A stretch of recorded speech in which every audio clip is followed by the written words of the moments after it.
Hello future officers, welcome to Firdaus academy. So இந்த வீடியோவில் நம்ம வந்து பாலிட்டி 7th ஸ்டாண்டர்ட் புக்கில் உள்ள பாலிட்டி கிளாஸ் வந்து நம்ம பார்க்க போகிறோம். ஸோ இதில் வந்து 2 சாப்டர் வந்து உங்களுக்கு கொடுத்துருந்துருப்பாங்க. சிவிக்ஸ் அப்படின்ற டாப்பிக்கில் ஈக்குவாலிட்டி அப்படின்ற சாப்டர் அண்ட் பொலிட்டிக்கல் பார்ட்டிஸ், சமத்துவம் மற்றும் அரசியல் கட்சிகள், இந்த 2 சாப்டரை நம்ம இந்த வீடியோவில் வந்து டிஸ்கஸ் பண்ண போகிறோம். ஓகேவா? ஸோ இந்த இதை வந்து செஷன் ஸ்டார்ட் பண்ணுறதுக்கு முன்னாடி நான் 6th to 10th ஸ்டாண்டர்ட் புக்ஸை எதுக்காக படிக்கணும் அப்படின்ற அந்த ஒரு இம்பார்ட்டன்ஸை நான் வந்து சொல்லிடுறேன். So 6th to 10th standard book பார்த்தீங்கன்னா சின்னதாக தான் இருக்கும், கண்டென்ட்ஸ் எல்லாம் கம்மியாக தான் இருக்கும். நம்ம வந்து 11th and 12th ஸ்டாண்டர்ட் புக்ஸை படிக்கிறது மூலியமாகவே நம்ம சிலபஸில் இருக்கக்கூடிய கான்செப்ட்ஸை நம்மளால புரிஞ்சிக்க முடியும். பட் எதுக்காக நம்ம 6th to 10th நம்ம படிக்கிறோம் அப்படின்னா, மெயின்ஸ் கொஸ்டின் இருக்குது இல்லையா? ஸோ மெயின்ஸ் கொஸ்டின்ஸை நம்ம வந்து எப்படி டீல் பண்ணணும், ஸோ அந்த இதெல்லாம் வந்து பார்த்தீங்கன்னா மெயின்ஸ் ஆன்சர் ரைட்டிங், ஸோ இது எல்லாத்துக்குமே உங்களுக்கு வந்துட்டு இந்த லோயர் ஸ்டாண்டர்ட் புக்ஸ் வந்து உங்களுக்கு ஹெல்ப் பண்ணும். நான் அந்த செஷன் போக போக வந்துட்டு எப்படி அப்படின்றத நான் உங்களுக்கு வந்து எக்ஸ்பிளைன் பண்றேன். அண்ட் தென் ஒரு சில முக்கியமான ஃபேக்ட்ஸு, சில டூ பாக்ஸஸ், இந்த மாதிரி சில ஃபேக்ட்ஸ் ஓரியன்டட் கொஸ்டின்ஸ் எல்லாமே இந்த லோயர் ஸ்டாண்டர்ட் புக்ஸ்ல இருந்து ரிஃப்ளெக்ட் ஆகிறதுக்கான அதிகமான வாய்ப்புகள் இருக்குது. நம்ம வந்து இந்த லோயர் ஸ்டாண்டர்ட் புக்ஸை வந்து நெக்லெக்ட் பண்ணிட்டு போறதுனால இந்த ஒரு ஃபேக்டையோ இல்லை இந்த அந்த பாக்ஸையோ நம்ம மிஸ் பண்றதுக்கான வாய்ப்புகள் வந்து அதிகமாக இருக்குது. ஸோ அதுக்காக தான் நம்ம வந்து என்ன பண்ணுறோம்னா இந்த லோயர் ஸ்டாண்டர்ட் கிளாஸஸை நம்ம வந்து கவர் பண்ணுறோம். அண்ட் தென் இது பார்த்தீங்க அப்படின்னா, ஒரு வீடு கட்டுறோம் அப்படின்னா அந்த வீடுக்கு ஃபர்ஸ்ட் ஃபவுண்டேஷன் போடுவாங்க. ஸோ அப்போ அந்த ஃபவுண்டேஷனை தான் நம்ம வந்து இப்போ போட்டுட்டு இருக்கோம். சரியா? அந்த ஒரு பேஸ் இருக்குது அப்படின்னா, ஒரு ஃப்ளோர் இருக்குதுன்னா அதை குழி தோண்டிட்டு அந்த குழிக்குள்ள நம்ம வந்து இந்த மாதிரி ஃபவுண்டேஷன் போடுவாங்க, கல்லை வச்சு கட்டுவாங்க. அதுக்கப்புறம் தான் என்ன பண்ணுவாங்கன்னா மேல் தளத்தில் வந்து பில்டிங் வந்து கன்ஸ்ட்ரக்ட் பண்ணுவாங்க. ஸோ நம்ம வந்து இந்த ஸ்டேஜில் இருக்கிறோம், இந்த ஃபவுண்டேஷனில் இருக்கிறோம். ஸோ நம்ம எப்போ வந்து 10th ஸ்டாண்டர்ட் கம்ப்ளீட் பண்ணுறோமோ அப்போ தான் இந்த ஃபவுண்டேஷன் அப்படின்றது வந்து முடியும். அண்ட் தென் அது போக வந்து 11th 12th ஸ்டாண்டர்ட்ஸ் புக்ஸ்லாம் வந்து நம்ம வந்து படிப்போம். ஸோ அந்த 10th வரைக்கும் இந்த ஃபவுண்டேஷன் இது மட்டும்தான் வந்து யாரெல்லாம் வந்து அந்த டெஸ்ட் பேட்ச் ஜாயின் பண்ணாமல் ஃப்ரீயாக பார்க்குறீங்களோ அவங்களுக்குலாம் வந்து ஆக்சஸ் பண்ணுற மாதிரி காமனாக வந்து போட போகிறாங்க. அண்டு பே பண்ணி படிக்கிறீங்க இல்லையா, டெஸ்ட் பேட்ச் ஜாயின் பண்ணி படிக்கிறீங்களா, ஸோ அவங்களுக்கு வந்து ரெகுலராக 11th standard 12th standard book and then syllabus base பண்ணி நம்ம வந்து இன்டென்ஸான அந்த கோர்ஸ் வீடியோஸ் எல்லாமே நம்ம வந்து ரெகுலராக வந்து ஃபாலோ பண்ண போகிறோம். சரியா? ஸோ ஃபர்ஸ்ட் வந்து பார்த்தீங்கன்னா ஈக்குவாலிட்டி அப்படின்ற சாப்டர் வந்து எடுக்கிறோம். ஸோ இது சின்ன கிளாஸ் அப்படி புக்குன்றதுனால என்ன பண்ணியிருப்பாங்கன்னா இந்த மாதிரி கார்ட்டூன் பிக்சர்ஸ் போட்டு வந்து எக்ஸ்பிளைன் பண்ணியிருந்திருப்பாங்க. ஸோ இதில் என்ன சொல்லியிருப்பாங்க அப்படின்னா, ஹஸ்பண்ட் அண்ட் ஒய்ஃப் இருக்கிறாங்க. ஸோ அவங்களோட ஹவுஸ் ஹோல்ட் சோர்ஸ் வந்து பார்த்தீங்க அப்படின்னா அந்த வீட்டு வேலையை வந்துட்டு நம்ம 2 பேரும் ஷேர் பண்ணி ஈக்குவலாக ஷேர் பண்ணி நம்ம வந்து பண்ணணும் அப்படின்ற மாதிரி அந்த ஒரு நோட்டில் வந்து இந்த கொடுத்துருப்பாங்க. ஸோ இது என்ன குறிக்க வருது அப்படின்னா, ஈக்குவாலிட்டி அப்படின்ற விஷயத்த வந்து குறிக்க வருது. ஸோ அப்போ என்கிட்ட வந்து 2 சாக்லேட் இருக்குது அப்படின்னா 2 பேருக்கும் ஆளுக்கு ஒன்று ஈக்குவலாக வந்து பிரிச்சுக்கணும் அப்படின்ற மாதிரி நம்ம வந்து ஹவுஸ் ஹோல்ட் ஆக்டிவிட்டிஸையுமே நம்ம என்ன பண்ணணும்னா, இப்போ வந்து 5 ஷர்ட் வந்து வாஷ் பண்ணணும் அப்படின்னா நீங்கள் 2 ஷர்ட் வாஷ் பண்ணணும், நான் 2 ஷர்ட் வாஷ் பண்ணணும் அப்படின்ற மாதிரி நம்ம வந்து பிரிச்சுக்கணும். இப்போ 6 ஷர்ட் வச்சுக்கிறோமே, ஸோ நான் 3 நீங்கள் 3 அப்படின்ற மாதிரி நம்ம தனித்தனியாக வந்து பிரித்து வச்சுக்கணும் அப்படின்ற மாதிரி நம்ம ஈக்குவலாக வந்து பிரிக்கணும். ஸோ அதான் வந்து ஈக்குவாலிட்டி அப்படின்றது.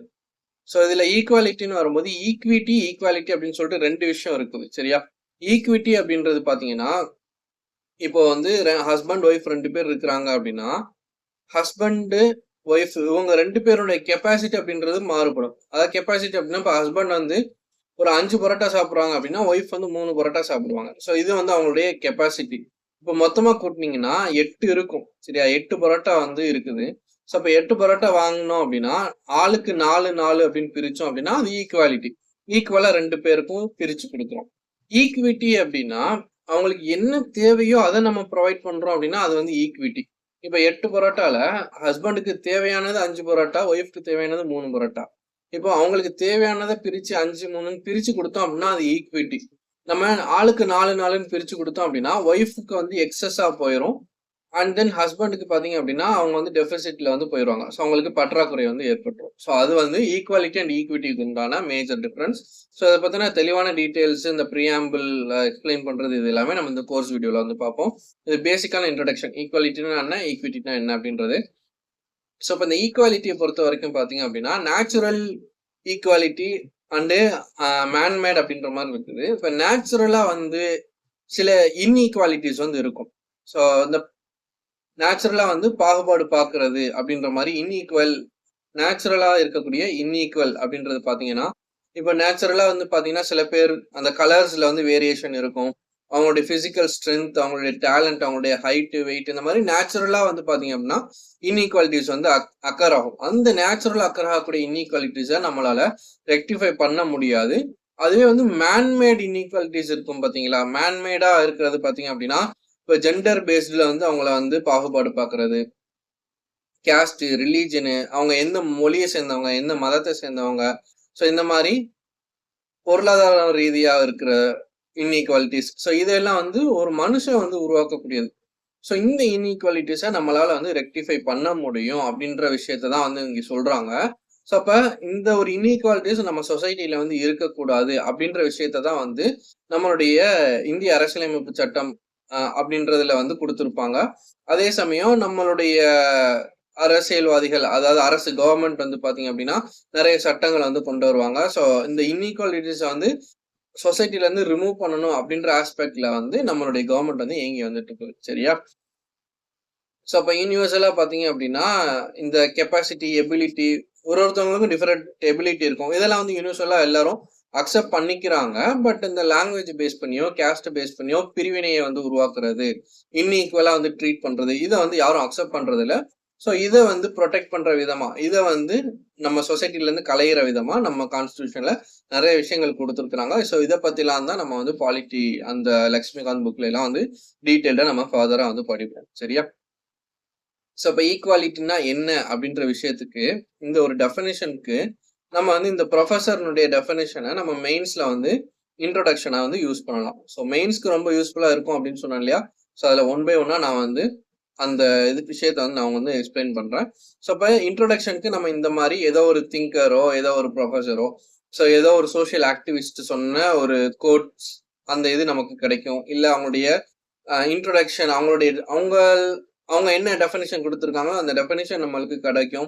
ஸோ இத பேஸ் பண்ணி நம்ம ஒரு கொஸ்டின வந்து ஈக்குவாலிட்டி சம்பந்தமா கேட்கறாங்க அப்படின்னா, according do this professor, according do this social activist அப்படின்ற மாரி நம்ம போட்டு இந்த டெஃபினிஷன் நம்ம வந்து எழுதி ஆரம்பிச்சோம் அப்படின்னா, அந்த இன்ட்ரோடக்ஷன் பாயிண்ட் வந்து ரொம்ப வந்து அதிக வெயிட்டேஜ் வந்து குடுக்கும். சரியா? ஸோ இப்ப ஈக்குவாலிட்டி அப்படின்றது என்ன அப்படின்னா, ரேஸ், ஜெண்டரு, ஸோ இத பேஸ் பண்ணி, அதாவது செக்ஷுவல் ஓரியன்டேஷனு, அவங்களுடைய ரிலீஜியன், அவங்களுடைய ஏஜ், இதையெல்லாம் பேஸ் பண்ணி நம்ம வந்து என்ன பண்ணக்கூடாது அப்படின்னா, அவங்கள வந்து பிரிச்சு வந்து பார்க்கக்கூடாது அப்படின்ற மாரி சொல்றதுதான் வந்து ஈக்குவாலிட்டி அப்படின்றது. ஸோ இதான் வரும் மாறி மாறி. இனம், மொழி, மதம், ஜாதி, பாலினம் இதெல்லாம் பேஸ் பண்ணி நம்ம வந்து ஒரு மனிதனை வந்துட்டு நம்ம வந்து பிரிச்சு வந்து பார்க்கக்கூடாது. அவங்கள எல்லாருமே ஈக்குவலா வந்து ட்ரீட் பண்ணணும், சமமா வந்து ட்ரீட் பண்ணணும் அப்படின்னு சொல்றதுதான் என்ன அப்படின்னா சமத்துவம் அப்படின்றது. ஓகேவா? ஸோ அப்ப இந்த ஈக்குவாலிட்டியினுடைய முக்கியத்துவம் என்ன, இம்பார்ட்டன்ஸ் என்ன அப்படின்னு கேட்டீங்கன்னா, ஸோ அது வந்து பாத்தீங்க அப்படின்னா ஒரு பொலிட்டிக்கல் ஐடியல். சரியா? ஸோ இப்போ ஒரு பொலிட்டிக்கல் ஐடியாலஜி வந்து இருக்கும். அதே மாதிரி ஒரு மாரல் கான்செப்ட் வந்து கொடுக்கக்கூடியதான் என்னன்னு கேட்டீங்கன்னா ஒரு ஈக்குவாலிட்டி அப்படின்றது.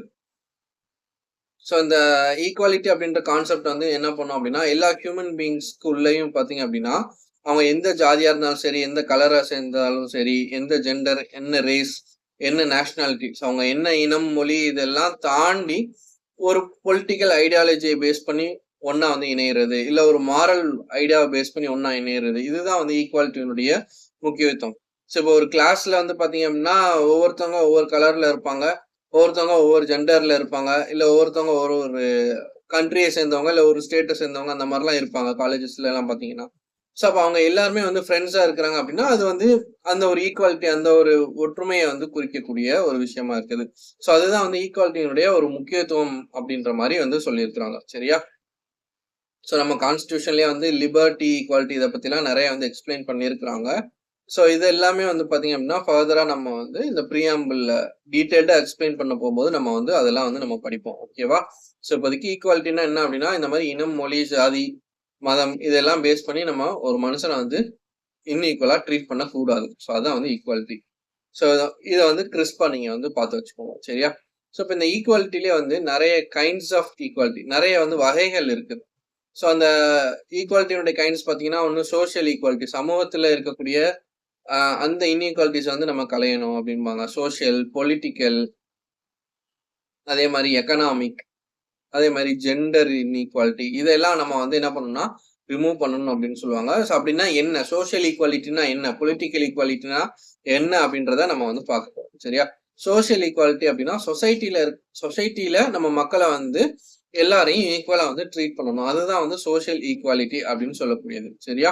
ஸோ இதுல என்ன சொல்லியிருப்பாங்க அப்படின்னா, நம்ம வந்து கேஸ்ட் ஜாதியை பேஸ் பண்ணியோ, இல்ல கலரை பேஸ் பண்ணியோ, ரேஸ், இனம், மொழி, ஜாதி, மதம் இந்த மாதிரியான அந்த சமூகத்துல இருக்கக்கூடிய விஷயங்களை வந்து நம்ம அதை பேஸ் பண்ணி நம்ம அந்த மக்களை வந்து பிரிச்சு வந்து பார்க்க கூடாது. இவன் வந்து இந்த கேஸ்ட சேர்ந்தவனா, அப்ப இவனை வந்து நம்ம பிரிச்சு பார்க்கணும். இல்ல இவனை வந்து தாழ்த்தப்பட்டவங்க அப்படின்னு சொல்றதெல்லாம் வந்து தவறு அப்படின்ற மாதிரி சொல்லியிருப்பாங்க.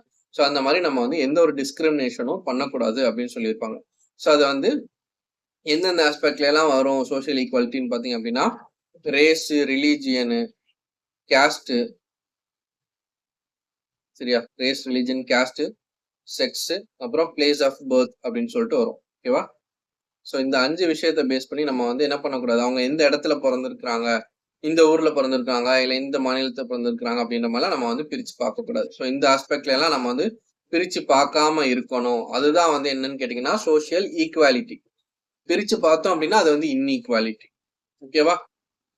ஸோ எல்லாருக்கும் வந்து ஈக்குவலான ஆப்பர்ச்சுனிட்டி வந்து கொடுக்கணும். ஸோ இந்த மாதிரி இவங்க வந்து இந்த ரிலீஜனை சேர்ந்தவங்க அப்படின்றதுக்காக அவங்களுடைய ஆப்பர்ச்சுனிட்டி, அவங்களுடைய அந்த வாய்ப்புகளை வந்து தட்டி பறிக்காம அவங்களுக்கும் ஈக்குவலான ஆப்பர்ச்சுனிட்டிஸ் வந்து கொடுக்கணும். ஓகேவா? ஸோ அதுதான் வந்து இந்த சோஷியல் ஈக்குவாலிட்டி அப்படின்றது. நெக்ஸ்ட் வந்து பாத்தீங்கன்னா சிவில் ஈக்குவாலிட்டி. ஸோ சிவில் அப்படின்றது பாத்தீங்கன்னா குடிமை, அதாவது சிவில் சர்வீஸ், குடிமை பணி அப்படின்னு சொல்றோம் இல்லையா? ஸோ குடிமை அப்படின்னா ஒரு குடிமக்களுக்கு கொடுக்கக்கூடிய அந்த ஒரு உரிமை, அந்த ஒரு ஈக்குவாலிட்டி, சமத்துவத்தை தான் நம்ம என்ன சொல்றோம்னா சிவில் ஈக்குவாலிட்டி அப்படின்னு சொல்றோம். ஸோ ஒரு சிட்டிசனால, ஒரு குடிமகனால எல்லா சிவில் ரைட்ஸையும் என்ஜாய் பண்ணாங்க அப்படின்னா அதுதான் வந்து சிவில் ஈக்குவாலிட்டி அப்படின்றது. சரியா? ஸோ யாரும் வந்து உயர்ந்தவங்க, தாழ்ந்தவங்க அப்படின்ற மாதிரி சுப்பீரியர், இன்ஃபீரியர் அந்த மாதிரிலாம் நம்ம வந்து டிஸ்கிரிமினேட் வந்து பண்ணக்கூடாது. இப்போ வந்து ரிச்சுக்கு வந்து அதிகமான, இப்போ வந்து நான் ஒரு ஹாஸ்பிட்டல் போறேன். இப்போ ஹாஸ்பிட்டலுக்கு போறேன், எனக்கு வந்து உடம்பு சரியில்லை அப்படின்ற போது நிறைய காசு வச்சிருந்தாங்க. ஸோ அவங்க ரிச்சரா இருந்தாங்க, என்ன பண்ணுவாங்க, அவங்க வந்து ஒரு பெரிய ஹாஸ்பிட்டலுக்கு போய் அவங்க அதிகமான காசு செலவு பண்ணி அவங்க டக்குன்னு வந்து கியூர் ஆயிடுவாங்க. இப்போ அதுவே வந்து ஒரு புவரா இருக்கிறாங்க, அவங்களும் சேம் டிசீஸால அஃபெக்ட் ஆயிருக்கிறாங்க அப்படின்ற போது அவங்கள்ட்ட அந்த அளவுக்கு பணம் இருக்காது. அப்படின்ற போது அவங்களும் இதே ஹாஸ்பிட்டலுக்கு போய் அந்த ஒரு சர்வீஸை வந்து அவைல் பண்ண முடியாது. ஸோ அதனால என்ன பண்ணுவாங்க, அவங்க ஒரு சீப்பரான ஹாஸ்பிட்டலுக்கோ இல்ல வந்து அவங்க எந்த அளவுக்கு அவங்களால செலவு பண்ண முடியுமோ அந்த மாதிரியான ஒரு ஹாஸ்பிட்டல் வந்து சூஸ் பண்ணுவாங்க. ஸோ அப்படி சூஸ் பண்ணும்போது என்ன ஆகும்னா, இந்த காசுக்கு ஏத்த மாதிரியான அந்த சர்வீசஸ் அப்படின்றது மாறுபடுது. ஸோ அந்த மாதிரிலாம் இருக்கக்கூடாது. ஸோ ரிச்சா இருந்தாலும் சரி, புவரா இருந்தாலும் சரி, அவங்களுக்கான அந்த குடியுரிமை அப்படின்றது அவங்களுக்கு வந்து வழங்கப்படணும். ஸோ அவங்கள வந்து ஈக்குவலா வந்து ட்ரீட் பண்ணணும் அப்படின்னு சொல்லக்கூடியதான் வந்து இந்த சிவில் ஈக்குவாலிட்டி அப்படின்றது. ஸோ அதை வந்து ரிச் புவர்னு சொல்லிட்டு எக்கனாமிக் பேசிஸ்ல வந்து சொல்றாங்க. அதே மாதிரி கேஸ்ட், ரேஸ், ரிலிஜன் இந்த மாதிரி எந்த ஒரு இனத்தை சேர்ந்தவங்களா இருந்தாலும் சரி, அவங்கள வந்து நம்ம ஈக்குவலா வந்து ட்ரீட் பண்ணணும் அப்படின்ற மாதிரி கொடுக்கறதா என்னன்னு கேட்டீங்கன்னா சிவில் ஈக்குவாலிட்டி அப்படின்றது. ஸோ எல்லா பர்சன்ஸ்க்கும் வந்து ஈக்குவல் ரைட்ஸ் வந்து கொடுக்கணும். யாரையும் வந்து அவங்களுடைய ரைட்ஸை வந்து கொடுக்காம அவங்க அந்த ரைட்ஸ் வந்து டினை பண்ணக்கூடாது, மறுக்கக்கூடாது அப்படின்னு சொல்லியிருப்பாங்க. தென் ரூல் ஆஃப் லா அப்படின்றது பாத்தீங்க அப்படின்னா சட்டம் அப்படின்றது எல்லாருக்கும் சமம் தான். சரியா? ஒருத்தருக்கு வந்து சட்டம் ஒரு மாதிரியும் இன்னொருத்தருக்கு இன்னொரு மாதிரியும் கிடையாது. இப்போ ஒரு சட்டம் இருக்குது அப்படின்னா ஒரு விஷயத்த வந்து தப்புன்னு அந்த சட்டம் சொல்லுது அப்படின்னா அது எல்லாருக்குமே அந்த சட்டம் அப்படின்றது பொதுவானது. அது யாரா இருந்தாலும் அவங்க வந்து ஒரு உயர்ந்த பதவியில இருந்தாலும் சரி, இல்ல ஒரு சாதாரண மக்களா இருந்தாலும் சரி, அவங்களுக்கு தப்பு அப்படின்னா அந்த விஷயம் வந்து தப்பு தான். ஸோ அதுதான் வந்து சட்டத்துக்கு முன்னாடி எல்லாரும் வந்து சமம் அப்படின்னு சொல்லக்கூடியது. ஸோ எல்லா பீப்புளுமே வந்துட்டு இந்த ரூல் ஆஃப் லான்னு சொல்லக்கூடிய விஷயத்துல வந்து பாத்தீங்க அப்படின்னா அந்த சட்டத்துக்கு கீழே எல்லாருமே வந்து சமமா வந்து ட்ரீட் பண்ணணும். எல்லாருக்கும் அந்த சட்டம் வந்து சமமானது அப்படின்ற மாதிரி சொல்லியிருப்பாங்க. அது இங்கிலாந்துல தான் வந்து ஃபாலோ பண்றாங்க. அந்த இங்கிலாண்டினுடைய கான்ஸ்டிடியூஷனை பேஸ் பண்ணி தான் நம்ம இந்தியாலயும் அந்த ஒரு விஷயத்த வந்து ஃபாலோ பண்றோம். ஸோ சேம் இந்தியாலயும் நம்ம வந்து இந்த ரூல் ஆஃப் லா அப்படின்றத ஃபாலோ பண்றோம். இந்த ரூல் ஆஃப் லா அப்படின்ற ஒரு விஷயத்த வந்து யார் முன்னெடுத்து வைக்கிறாங்க அப்படின்னு பாத்தீங்கன்னா ஏவி டைசி அப்படின்றவங்க. ஸோ இந்த இது வந்து முக்கியமான ஃபேக்ட். இதை வந்து நோட் பண்ணிக்கோங்க. இப்போ ரூல் ஆஃப் லா அப்படின்ற இது வந்து மேட்ச் த ஃபாலோயிங்ல கேட்கறதுக்கான வாய்ப்பு இருக்குது. ஸோ நீங்க ப்ரீவியஸ் இயர் கொஸ்டின் எல்லாம் பாத்தீங்கன்னா ரூல் ஆஃப் லா அப்படின்னு போட்டு மேட்ச் த ஃபாலோயிங்ல ஏவி டைசி அப்படின்ற மாதிரி எல்லாம் கொடுத்துருப்பாங்க. இல்லைன்னா ஒரு ஆப்ஷன்ஸ் கொடுத்து அந்த மாதிரியுமே கொடுத்துருப்பாங்க. யார் வந்து ரூல் ஆஃப் லா வந்து அட்வொகேட் பண்ணாங்க அப்படின்ற மாதிரி கொடுத்து ஆப்ஷன் ஏபிசி அப்படின்னு சொல்லிட்டு கொடுத்துருப்பாங்க. ஸோ இது வந்து ஒரு ப்ரீவியஸ் இயர் கொஸ்டின்ல இது கேட்டிருக்கிறாங்க. ஸோ அதை வந்து செக் பண்ணிக்கோங்க. ஓகேவா? ஸோ இப்போ நெக்ஸ்ட் கான்செப்ட் போகலாம். ஸோ நெக்ஸ்ட் வந்து political equality. So political equality அப்படின்றது மக்களுக்கு வந்து பொலிட்டிக்கல் ரைட்ஸ் வந்து கொடுக்கணும். ஸோ பொலிட்டிக்கல் ரைட்ஸ் அப்படின்ற போது என்னன்னு கேட்டீங்கன்னா, ஸோ பாலிடிக்ஸ் அப்படின்றதுலேயே வந்துருது அதுல.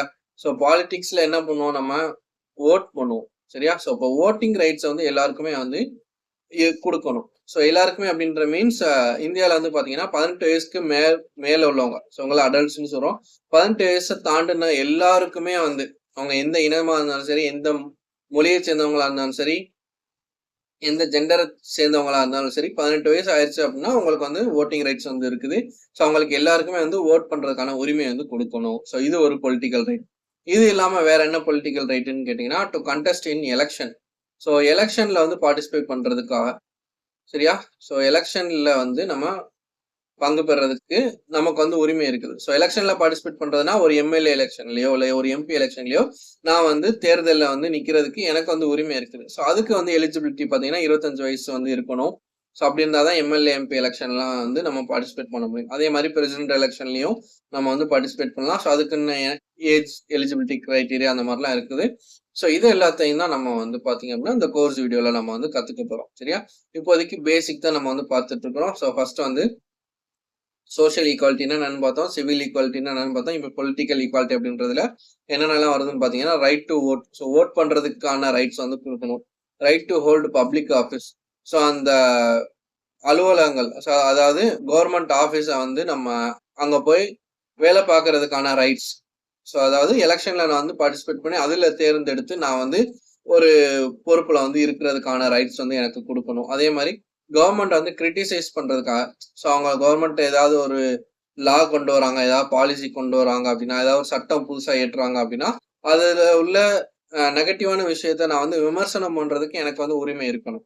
ஸோ இதை எல்லாத்தையும் கொடுக்கறது தான் என்னன்னு கேட்டீங்கன்னா பொலிட்டிக்கல் ரைட்ஸ் அல்லது பொலிட்டிக்கல் ஈக்குவாலிட்டி. ஸோ இந்த உரிமையை கொடுத்தோம் அப்படின்னா அது வந்து பொலிட்டிக்கல் ரைட்ஸ். இது எல்லாருக்குமே கொடுத்தோம் அப்படின்னா அது வந்து பொலிட்டிக்கல் ஈக்குவாலிட்டி. ஸோ அதில் ஜஸ்டிஸ் அப்படின்ற ஒரு விஷயம் இருக்குது. ஜஸ்டிஸ் அப்படின்றது எப்போ வந்து, அதாவது ஜஸ்டிஸ்னா நீதி அப்படின்னு சொல்லக்கூடியது. ஸோ இந்த பொலிட்டிக்கல் ரைட்ஸ் இருக்குது இல்லையா, அந்த அரசியல் உரிமைகள் இருக்குது இல்லையா, அந்த அரசியல் உரிமைகள் எல்லாருக்கும் கொடுக்கப்பட்டது அப்படின்னா அதை வந்து ஈக்குவாலிட்டி அப்படின்னு சொல்றோம். ஸோ அதுதான் வந்து நீதி அல்லது நியதி. ஸோ அதான் வந்து ஜஸ்டிஸ். எப்போ இந்த பொலிட்டிக்கல் ரைட்ஸ், அந்த அரசியல் உரிமை வந்து மறுக்கப்படுதோ அது வந்து இன்ஜஸ்டிஸ் அப்படின்னு சொல்றோம். ஸோ ஒரு மெல்லிய கோடு தான் ஜஸ்டிஸ்க்கும் இன்ஜஸ்டிஸ்க்கும். ஸோ ஒரு விஷயத்த நம்ம வந்து கொடுத்தோம் அப்படின்னா அதை வந்து ஜஸ்டிஸ்ன்னு சொல்றோம். ஸோ அந்த ஜஸ்டிஸ் அப்படின்றது எப்போ வந்து நம்மளால உணர முடியும் அப்படின்னா, ஒரு விஷயத்த நம்ம வந்து கொடுக்காம அந்த உரிமையை நம்ம வந்து மறுக்கிறோம் அப்படின்னா அப்பதான் நம்ம வந்து அந்த இடத்துல ஜஸ்டிஸ் இல்லை அப்படின்றத நம்ம வந்து உணர்வோம். சரியா? ஸோ இதுவுமே வந்து டீட்டெயில்டா எக்ஸ்பிளைன் பண்ணக்கூடிய ஒரு கான்செப்ட். இது எல்லாமே வந்து ப்ரியாம்பிள் இருக்கக்கூடிய ஒரு டேர்ம். அந்த டேர்மை நம்ம எக்ஸ்பிளைன் பண்ணணும் அப்படின்னா 3 hours நம்ம வந்து ஒரு கிளாஸ் அட்டென்ட் பண்ணாதான் நமக்கு டீட்டெயில்டா வந்து புரியும். ஓகேவா? ஸோ இதுதான் வந்து பொலிட்டிக்கல் ரைட்ஸ். ஸோ நம்ம கண்ட்ரில ஃபாலோ பண்றது இந்த யூனிவர்சல் அடல்ட் பிரான்ச்சைஸ் அப்படின்றது. ஸோ வயது வந்து ஒரு வாக்குரிமை அப்படின்னு சொல்லுவோம். அதாவது 18 வயசு அடைஞ்ச எல்லாருமே, யூனிவர்சலா எல்லாருக்குமே வந்து இந்த ஓட்டு உரிமை அப்படின்றது இருக்குது. ஸோ அதை வந்து நோட் பண்ணிக்கோங்க. ஸோ இந்தியாவில் வந்து பார்த்தீங்கன்னா 18 வயசு தாண்டினவங்களுக்கு ஓட்டிங் ரைட்ஸ் வந்து கொடுக்குறாங்க. அதே மாதிரி 25 வயசு பூர்த்தி ஆச்சுன்னா நம்ம வந்து எலெக்ஷன் வந்து பார்ட்டிசிபேட் பண்ணலாம் அப்படின்ற மாதிரி வந்து நமக்கான ரைட்ஸ் வந்து இருக்குது. அண்ட் சுவிட்சர்லாண்டில் வந்து பார்த்தீங்க அப்படின்னா 1971 உமனுக்கு ஓட் போடுற ரைட்ஸ் வந்து கொடுத்துருக்குறாங்க. சரியா? ஸோ இப்போ வந்து பார்த்தீங்கன்னா இதில் வந்து India is the first country to give right to vote to women from the very first general election அப்படின்ற மாதிரி கொடுத்துருக்காங்க இல்லையா? ஸோ அதாவது இந்தியாவில் வந்து 1952 இருந்து வந்து பார்த்தீங்கன்னா உமனுக்கு ஓட் போடுறதுக்கான ரைட்ஸ் வந்து கொடுத்துருக்குறாங்க. அதாவது ஃபர்ஸ்ட் ஜெனரல் எலெக்ஷன்ல இருந்தே வந்து உமனுக்கு ஓட் போடுறதுக்கான ரைட்ஸ் வந்து கொடுத்துருக்குறாங்க. பட் உங்களுக்கு நான் கொஸ்டின் நான் என்ன கேட்குறேன் அப்படின்னா, எந்த கண்ட்ரி ஃபர்ஸ்ட் வந்து உமனுக்கு ஓட் போடுறதுக்கான ரைட்ஸ் வந்து கொடுத்தது அப்படின்றத வந்து எனக்கு சொல்லுங்க கமெண்ட் செக்ஷன்ல. So which country first gave voting rights to women? சரியா? which country, எந்த கண்ட்ரி கொடுத்தது, அண்ட் எப்போ, when, எந்த இயர்? சரியா? ஸோ அப்போ ஃபர்ஸ்ட் கண்ட்ரி அப்படின்ற போது ரெண்டாவது கண்ட்ரி, மூணாவது கண்ட்ரி அப்படின்ற மாதிரி எனக்கு வந்து சொல்லுங்க. சரியா? இது முக்கியமான கொஸ்டின். ஸோ இது வந்து எனக்கு ரெஃபர் பண்ணி அந்த கண்ட்ரி அண்ட் இந்த இயர், ஸோ இதை வந்து எனக்கு சொல்லுங்க. ஓகேவா? ஸோ அதே மாதிரி ஒரு கவர்மெண்ட்டை வந்து கிரிட்டிசைஸ் பண்றதுக்கு, அவங்க இந்த கவர்மெண்ட் ஏதாவது ஒரு கொள்கை கொண்டு வராங்க, பாலிசி கொண்டு வராங்கன்னா அவங்கள வந்து நம்ம கிரிட்டிசைஸ் பண்றதுக்கு, விமர்சனம் பண்றதுக்கு நமக்கான ரைட்ஸ் வந்து கொடுக்கணும். ஸோ இதெல்லாம் தான் வந்து என்னன்னு கேட்டீங்கன்னா பொலிட்டிக்கல் ரைட்ஸ், அல்லது எல்லாருக்கும் கொடுக்கக்கூடிய அந்த ஒரு பொலிட்டிக்கல் ரைட்ஸ் நம்ம என்னன்னு சொல்றோம் அப்படின்னா பொலிட்டிக்கல் ஈக்குவாலிட்டி அப்படின்னு சொல்றோம். சரியா? ஸோ அதே மாதிரி இன்னொரு முக்கியமான பொலிட்டிக்கல் ஈக்குவாலிட்டி என்னன்னு கேட்டீங்கன்னா, ஒரு பிரைம் மினிஸ்டரா இருக்கட்டும், இல்லை ஒரு சீஃப் மினிஸ்டரா இருக்கட்டும், அவர் வந்து ஒரு எலெக்ஷன்ல வந்து பார்ட்டிசிபேட் பண்ணி தான் பிரைம் மினிஸ்டராவோ சீஃப் மினிஸ்டராவோ ஆயிருப்பாங்க. ஸோ அப்போ இந்த எலெக்ஷன்ல பார்ட்டிசிபேட் பண்ணும்போது அவங்களும் வந்து ஓட் போடுவாங்க இல்லையா? ஸோ அவங்களுக்கும் அந்த வாக்குரிமை அப்படின்றது இருக்கு இல்லையா? ஸோ அந்த ஒரு ஓட்டும் சரி, அவருடைய ஓட்டுடைய அந்த வேல்யூ மதிப்பும் சரி, ஒரு காமன் மேனுக்கு இருக்கக்கூடிய அந்த ஓட் வேல்யூ. இப்ப நான் ஒரு காமன் மேன், ஒரு பிஎம் இருக்கிறாங்க. ஸோ அவர் வந்து அவருக்கு போடக்கூடிய அந்த ஒரு ஓட்டும், நான் போடக்கூடிய அந்த ஒரு ஓட்டும் பாத்தீங்கன்னா அதுக்கான வேல்யூ பாத்தீங்கன்னா சேம் தான். இப்ப அவர் வந்து ஓட் போடுறாருன்றதுக்காக அவருடைய ஓட்டுனுடைய எண்ணிக்கை வந்து 10 ஓட்டுக்கு சமம் அப்படின்லாம் கிடையாது. ஸோ எல்லாருடைய அந்த ஒரு ஓட்டும் ஒரு ஓட்டுக்கு சமம் அப்படின்றதுதான் இதுக்கான மீனிங். சரியா? ஸோ அப்ப இது வந்து ரொம்ப முக்கியம். சரி, இதுவும் வந்து பொலிட்டிக்கல் ஈக்குவாலிட்டியில வந்து வரும். ஸோ பொலிட்டிக்கல் ஈக்குவாலிட்டினா என்னென்ன வரும் அப்படின்றத நம்ம வந்து எழுதி வச்சுக்கணும். சரியா? ஸோ நெக்ஸ்ட் வந்து gender equality. So gender equality அப்படின்ற போது நம்ம அந்த பேரை வச்சு சொல்லிடலாம். ஸோ ஜெண்டரை பேஸ் பண்ணி நம்ம வந்து டிஸ்கிரிமினேட் பண்ணக்கூடாது. ஸோ எல்லாருக்கும் வந்து அந்த ஒரு சமத்துவத்தை வந்து நம்ம கொடுக்கணும் அப்படின்றது. ஸோ அப்போ சமத்துவத்தை கொடுக்கணும் அப்படின்ற போது மென் அண்ட் உமனை பேஸ் பண்ணி நம்ம அவங்களுக்கான ஆப்பர்ச்சுனிட்டிஸை வந்து இவங்க வந்து உமன் இவங்களால பண்ண முடியாது அப்படின்ற மாதிரிலாம் நம்ம வந்து பிரிக்கக்கூடாது.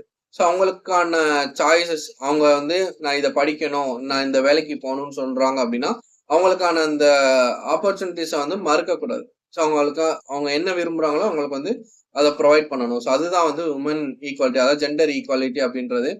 அதே மாதிரி பாத்தீங்க அப்படின்னா இப்போ ஒரே கேடர்ல ஒரே போஸ்ட்ல இந்த மாதிரி வந்து ஒரு மேன் ஒரு உமன் ஜாயின் பண்றாங்க அப்படின்னா மேனுக்கு ஒரு சம்பளம் உமனுக்கு ஒரு சம்பளம் அப்படின்ற மாதிரி தனித்தனியா பிரிச்சு வந்து இருக்கக்கூடாது. ஸோ 2 பேருக்கும் சேம் சம்பளம் வந்து கொடுக்கணும் அப்படின்ற மாதிரி இது எல்லாமே வந்து ஜெண்டர் ஈக்குவாலிட்டியில வந்து வரும். சரியா? ஸோ அவங்கள வந்து எல்லாத்தையுமே வந்து பாத்தீங்கன்னா ஈக்குவலா வந்து ட்ரீட் பண்ணணும் அப்படின்ற மாதிரி சொல்றதுதான் வந்து ஜெண்டர் ஈக்குவாலிட்டி அப்படின்றது. சரியா? ஸோ அதே மாதிரி பாத்தீங்க அப்படின்னா இப்போ பார்டர் செக்யூரிட்டி ஃபோர்ஸ்ல, இந்தியன் ஏர்ஃபோர்ஸ்ல இந்த மாதிரிலாம் நிறைய ஃபீல்ட்ஸ்ல வந்து உமன் வந்து இப்போ வந்து பார்ட்டிசிபேட் பண்ண ஆரம்பிச்சுட்டாங்க. அதே மாதிரி உமன் ஈக்குவாலிட்டியை வந்து ப்ரொமோட் பண்ற விதமா, அதாவது ஜெண்டர் ஈக்குவாலிட்டியை ப்ரொமோட் பண்ற விதமா தான் நம்ம வந்து லோக்கல் பாடி எலெக்ஷன்ஸ்ல வந்து பாத்தீங்க அப்படின்னா உமனுக்கு வந்து 50% ஆஃப் த சீட்ஸ் வந்து நம்ம ரிசர்வ் பண்றோம். ஸோ லோக்கல் செல்ஃப் கவர்மெண்ட் அப்படின்னு சொல்லிட்டு நம்ம தனியாவே சாப்டர் வந்து இருக்குது. ஸோ அதுல வந்து நம்ம தெளிவா வந்து படிப்போம். சரியா? இப்போதைக்கு வந்து உமனுக்கு வந்து 50% ஆஃப் தி ரிசர்வேஷன் வந்து நம்ம வந்து ப்ரொவைட் பண்றோம் அப்படின்ற மாதிரி தெரிஞ்சுக்கோங்க. சரியா? ஸோ அதாவது இப்போ பஞ்சாயத்து எலெக்ஷன் இருக்குது அப்படின்னா பஞ்சாயத்து எலெக்ஷன்ல இப்போ ஒரு பஞ்சாயத்துல 100 சீட் இருக்குதுன்னா அந்த 100 சீட்ல 50 சீட் வந்து உமனுக்கு வந்து ஒதுக்கணும் அப்படின்ற மாதிரி. சரியா? 100 சீட் இருக்காது. ஒரு பஞ்சாயத்துல வந்து பிரசிடென்ட் இருப்பாங்க. இப்ப கவுன்சிலர் வந்து 10 கவுன்சிலர்ஸ் இருக்குது அப்படின்னா வார்டு கவுன்சிலர் 10 வார்டு கவுன்சிலர் இருக்குன்னா அதுல 5 வார்டு கவுன்சிலர் வந்து உமனுக்கு வந்து ஒதுக்கணும் அப்படின்ற மாதிரி. சரியா? ஸோ இந்த மாதிரி உமனுக்கான அந்த உரிமைகளை வந்து கொடுக்கறது. ஸோ இது எல்லாத்தையும் அவங்களுக்கு ஈக்குவலா வந்து கொடுக்கணும். மென் தனியா உமன் தனியா பிரிச்சு பார்க்கக்கூடாது அப்படின்னு சொல்லக்கூடியதுதான் ஜெண்டர் ஈக்குவாலிட்டி.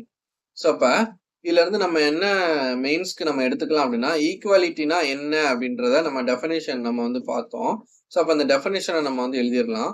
ஸோ அதை தொடர்ந்து வந்து கைண்ட்ஸ் ஆஃப் ஈக்குவாலிட்டின்னு போட்டு பொலிட்டிக்கல் ஈக்குவாலிட்டி, சிவில் ஈக்குவாலிட்டின்னு சொல்லிட்டு நம்ம தனித்தனியா வந்து எழுதி வச்சுக்கலாம். சரியா? பொலிட்டிக்கல், சிவில், சோசியல், ஜெண்டர் அப்படின்னு சொல்லிட்டு நம்ம தனித்தனியா எழுதி வச்சுக்கலாம். ஆல்சோ வேற என்ன இன்க்ளூட் பண்ணிக்கலாம் அப்படின்னா ஜெண்டர் ஈக்குவாலிட்டி அப்படின்றதுக்கு என்ன யூனிசெஃப் என்ன வந்து டெஃபினிஷன் கொடுத்துருக்காங்க அப்படின்றதை நம்ம எழுதிக்கலாம். ஸோ அப்போ உமன் எம்பவர்மெண்ட் இல்லை ஜெண்டர் ஈக்குவாலிட்டி பேஸ் பண்ணி ஏதாவது கொஸ்டின் வந்துச்சுன்னா நம்ம யூனிசெஃப்னுடைய டெஃபினிஷன் இப்படியும் நம்ம வந்து எடுத்து எழுதிக்கலாம். சரியா? ஆல்சோ பாத்தீங்க அப்படின்னா United Nations sustainable development goals அப்படின்னு சொல்லிட்டு நம்ம எஸ்டிஜி கோல்ஸ்னு சொல்லுவோம். அது எஸ்டிஜி கோல் 5 பாத்தீங்க அப்படின்னா 5th கோல் வந்து ஜெண்டர் ஈக்குவாலிட்டியை பத்தி சொல்லக்கூடிய ஒரு கோல். ஸோ அதுல வந்து 17 குறிக்கோள் வந்து இருக்குது. ஸோ அந்த 17 குறிக்கோள்ல வந்து பாத்தீங்க அப்படின்னா 5வது அந்த கோல், அந்த குறிக்கோள் பாத்தீங்கன்னா இந்த பாலின சமத்துவத்தை பத்தி சொல்லக்கூடிய விஷயமா இருக்கும். சரியா? ஸோ இதெல்லாம் வந்து நம்ம ஒரு மெயின்ஸ் ஆன்சர்ல வந்து நம்ம ரெப்ளிகேட் பண்ண முடியும். இப்போ வந்து எக்ஸாம்பிளுக்கு பாத்தீங்க அப்படின்னா ஈக்குவாலிட்டி பத்தி ஒரு கொஸ்டின் வந்து கொடுக்குறாங்க, அதை பத்தி நீங்க எழுதுங்க அப்படின்ற மாதிரி கொடுக்குறாங்கன்னா ஸோ நான் வேணா உங்களுக்கு வந்து ப்ராக்டிஸ் மெயின்ஸ்க்கு வந்து ப்ராக்டிஸ்க்கு நான் வேணா கொஸ்டின் சொல்றேன். சரியா? So what is equality? what is equality and what are the kinds of equality, explain அப்படின்ற மாதிரி. இது ரொம்ப பேசிக் தான், புக்ல இருக்கிற கண்டென்ட் தான், அப்படியே தான் நீங்க எழுத போறீங்க. பட் இதை வந்து நான் என்ன சொல்றேன் அப்படின்னா 15 மார்க் அப்படின்னா 3 பேஜஸ்க்கு நீங்க வந்து எழுதணும். சரியா?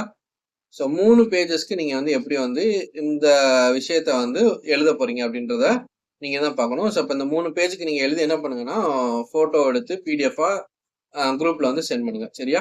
ஸோ அப்ப நீங்க வந்து இதுல இருந்து நீங்க என்ன பண்ண போறீங்கன்னா பேசிக்காவே நீங்க வந்து ஃபவுண்டேஷன்லயே வந்து நீங்க டைரக்டா இருக்கக்கூடிய கொஸ்டினை நீங்க எழுதி பழகிட்டீங்க அப்படின்னா உங்களுக்கு அனலிட்டிக்கலா கேட்கக்கூடிய கொஸ்டின்ஸை வந்து சால்வ் பண்றதுக்கு, அதாவது அதை ஹேண்டில் பண்றதுக்கு ஈஸியா இருக்கும். அதை பார்த்து நீங்க பயப்பட மாட்டீங்க. ஸோ இப்போ இருந்தே இதை வந்து பழகுங்க. சரியா? ஸோ அப்போ இதை நீங்க எப்படி எழுதலாம் அப்படின்னா ஈக்குவாலிட்டினா என்ன அப்படின்ற டெஃபினிஷன் நீங்க எழுத போறீங்க. அப்புறம் கைண்ட்ஸ் ஆஃப் ஈக்குவாலிட்டியை பத்தி எக்ஸ்பிளைன் பண்ணணும். சரியா? இது நீங்க எப்படி எழுதணும், எப்படி நீங்க ப்ரெசென்ட் பண்ணணும் அப்படின்ற விஷயத்தெல்லாம் நம்ம வந்து அந்த ஆன்சர் நீங்க சென்ட் பண்றீங்களா, சென்ட் பண்ணதுக்கு அப்புறம் நான் சொல்றேன்.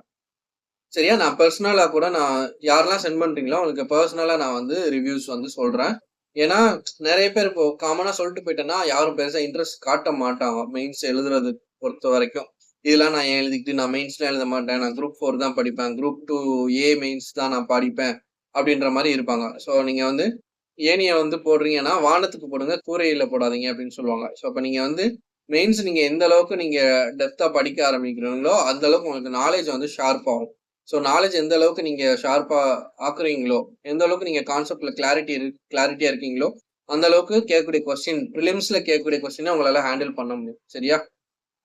ஸோ அதே மாதிரி பாத்தீங்கன்னா இந்த உமன் ஈக்குவாலிட்டி, ஜெண்டர் ஈக்குவாலிட்டிக்காக ஹிஸ்டாரிக்கலா என்னென்ன எந்தெந்த பர்சன்ஸ்லாம் வந்து கான்ட்ரிபியூட் பண்ணியிருக்கிறாங்க அப்படின்ற எந்த ஒரு கண்டென்ட்டும் கொடுத்துருக்காங்க. இது நீங்க வந்து பாத்தீங்கன்னா ஐஎன்எம்ல வந்து சோசியோ ரிலீஜியஸ் ரிஃபார்ம் மூமெண்ட்ஸ் அப்படின்ற டாபிக்ல நீங்க வந்து இது படிப்பீங்க. ராஜாராம் மோகன் ராய் என்ன பண்ணியிருக்கிறாரு, ஈஸ்வர் சந்திர வித்யாசாகர், தயானந்த் சரஸ்வதி, ஜோதிபா புலே இப்படிலாம் சொல்லிட்டு நிறைய பேர் வந்து இருக்கிறாங்க. ஸோ அவங்களுடைய கான்ட்ரிபியூஷன்ஸ் இது எல்லாமே வந்து இருக்கும். ஸோ இப்போ இந்த ஈக்குவாலிட்டி அப்படின்ற டாபிக்ல நம்ம என்னெல்லாம் படிச்சோமோ அது எல்லாத்தையும் நீங்க வந்து அந்த 3 பேஜ் மெயின்ஸ் ஆன்சர்ல கொண்டு வர போறீங்க. ஸோ அது எந்த அளவுக்கு நீங்க குவாலிட்டியா கொண்டு வரீங்கன்னு நம்ம வந்து செக் பண்ணி பார்க்கலாம். சரியா? ஸோ நெக்ஸ்ட் வந்து human dignity. So dignity, prestige அப்படிலாம் சொல்லிட்டு நம்ம கேள்விப்பட்டிருப்போம்.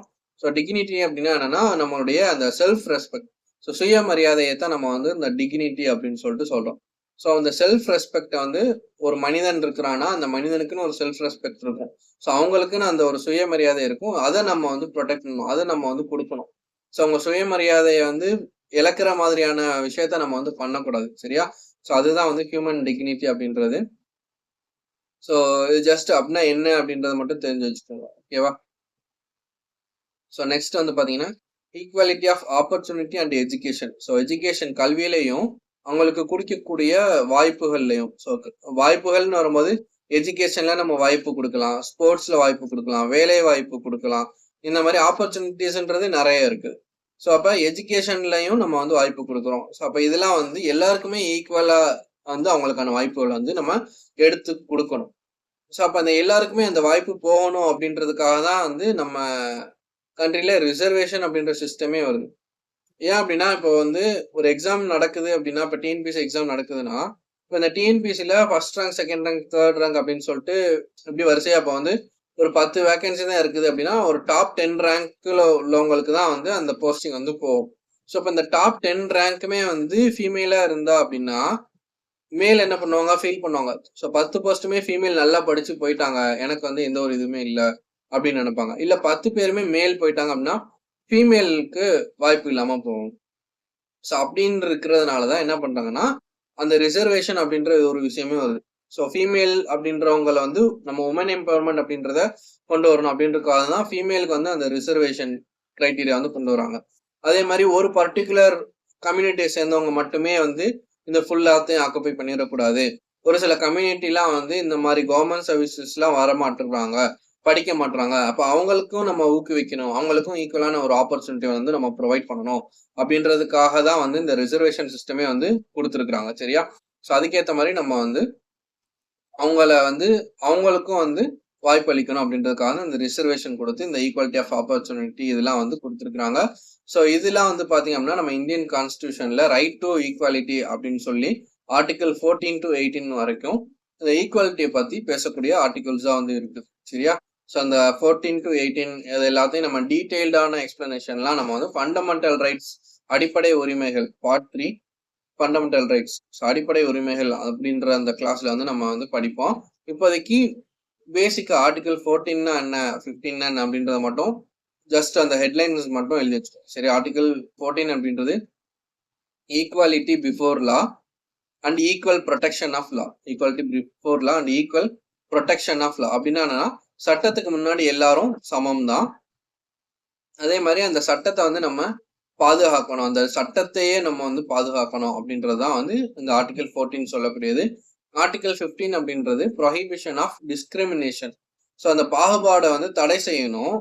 எதை பேஸ் பண்ணி டிஸ்கிரிமினேட் பண்றாங்க அப்படின்னா, டிஸ்கிரிமினேஷன் பேஸ்ட் ஆன் நம்ம ஆல்ரெடி பார்த்தோம் இல்லையா, ரேஸ், ரிலீஜியன், கேஸ்ட்,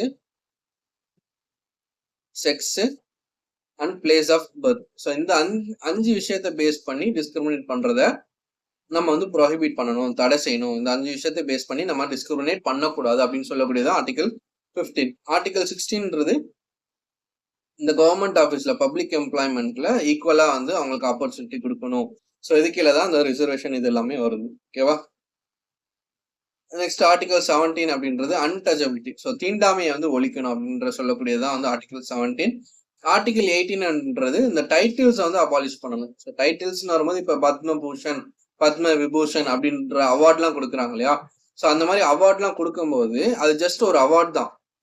அந்த அவார்டை நம்ம பேருக்கு பின்னாடியோ இல்லை பேருக்கு முன்னாடியோ போட்டுக்க கூடாது. இப்போ பத்மஸ்ரீ அவார்டு எனக்கு கொடுக்குறாங்க அப்படின்னா, பத்மஸ்ரீ சாபித்லி அப்படின்ற மாதிரிலாம் வந்து நேமுக்கு முன்னாடியோ பின்னாடியோ வந்து நம்ம போட்டுக்க கூடாது. ஸோ எதெல்லாம் நம்ம வந்து இன்க்ளூட் பண்ணிக்கலாம் அப்படின்னா, இப்போ நான் வந்து பிஇ படிச்சிருக்கேன் அப்படின்னா சாபித் அலி பிஇ அப்படின்ற மாதிரி என்னோட டிகிரியை வந்து பின்னாடி சேர்த்துக்கலாம். அது வந்து எஜுகேஷனல் குவாலிஃபிகேஷன். ஸோ அதனால எந்த ஒரு ஹார்மும் கிடையாது. ஆனா இந்த மாதிரி ஒரு டைட்டில் நம்ம வந்து பேருக்கு முன்னாடியோ பின்னாடியோ போடக்கூடாது. ஸோ அதுதான் வந்து இந்த டைட்டில்ஸ் வந்து அபாலிஷ் பண்ணணும், அந்த மாதிரிலாம் போடக்கூடாது அப்படின்னு சொல்லிட்டு சொல்லுவாங்க. இப்ப ராஜா அப்படின்லாம் வந்து அந்த டைட்டில் இருக்கும் இல்லையா, ராஜா அப்படின்ற டைட்டில், இந்த மாதிரிலாம் ராஜா காலத்துல வந்து இந்த டைட்டில்ஸ்லாம் வந்து இருக்கும். ஸோ அதே மாதிரி நைட்ஸ், கிங் அப்படின்ற மாதிரிலாம் டைட்டில்ஸ் இருக்குல்ல, அந்த மாதிரிலாம் வந்து டைட்டில்ஸ் வந்து நம்ம யூஸ் பண்ணக்கூடாது அப்படின்னு சொல்லக்கூடியதான் அந்த ஆர்டிகல் 18 அப்படின்றது. ஸோ இது எல்லாமே வந்து பார்த்தீங்கன்னா ஈக்குவாலிட்டி அப்படின்னா என்ன அப்படின்ற கான்செப்ட் வந்து பார்த்தோம்.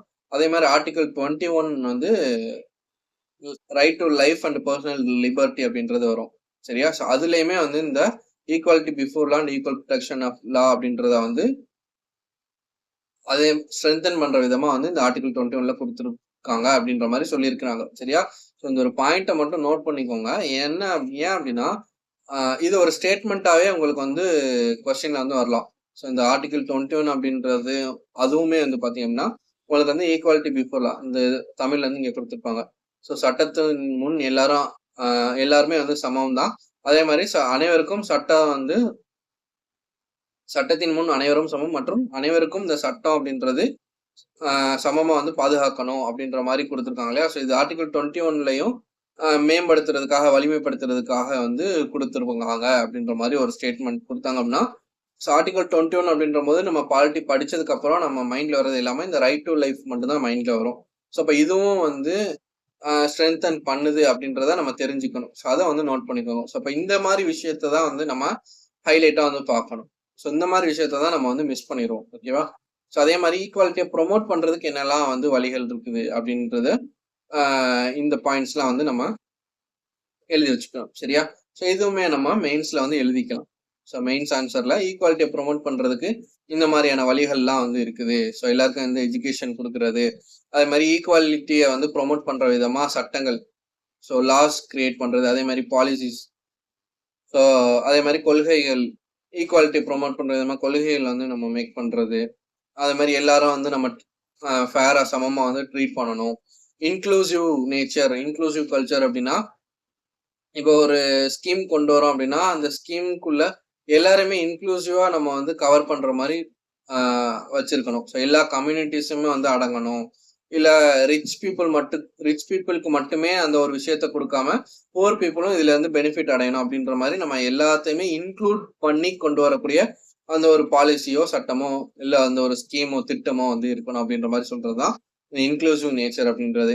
அதே மாதிரி எல்லாருக்குமான ஈக்குவலான ஆப்பர்ச்சுனிட்டி வந்து கொடுக்கணும். ஸோ இது எல்லாமே வந்து பாத்தீங்கன்னா நம்ம ஈக்குவாலிட்டி வந்து ப்ரொமோட் பண்ற விஷயம் அப்படின்ற மாதிரி நம்ம இந்த பாயிண்ட்ஸ் வந்து மெயின்ஸ்ல வந்து எழுதிக்கலாம்.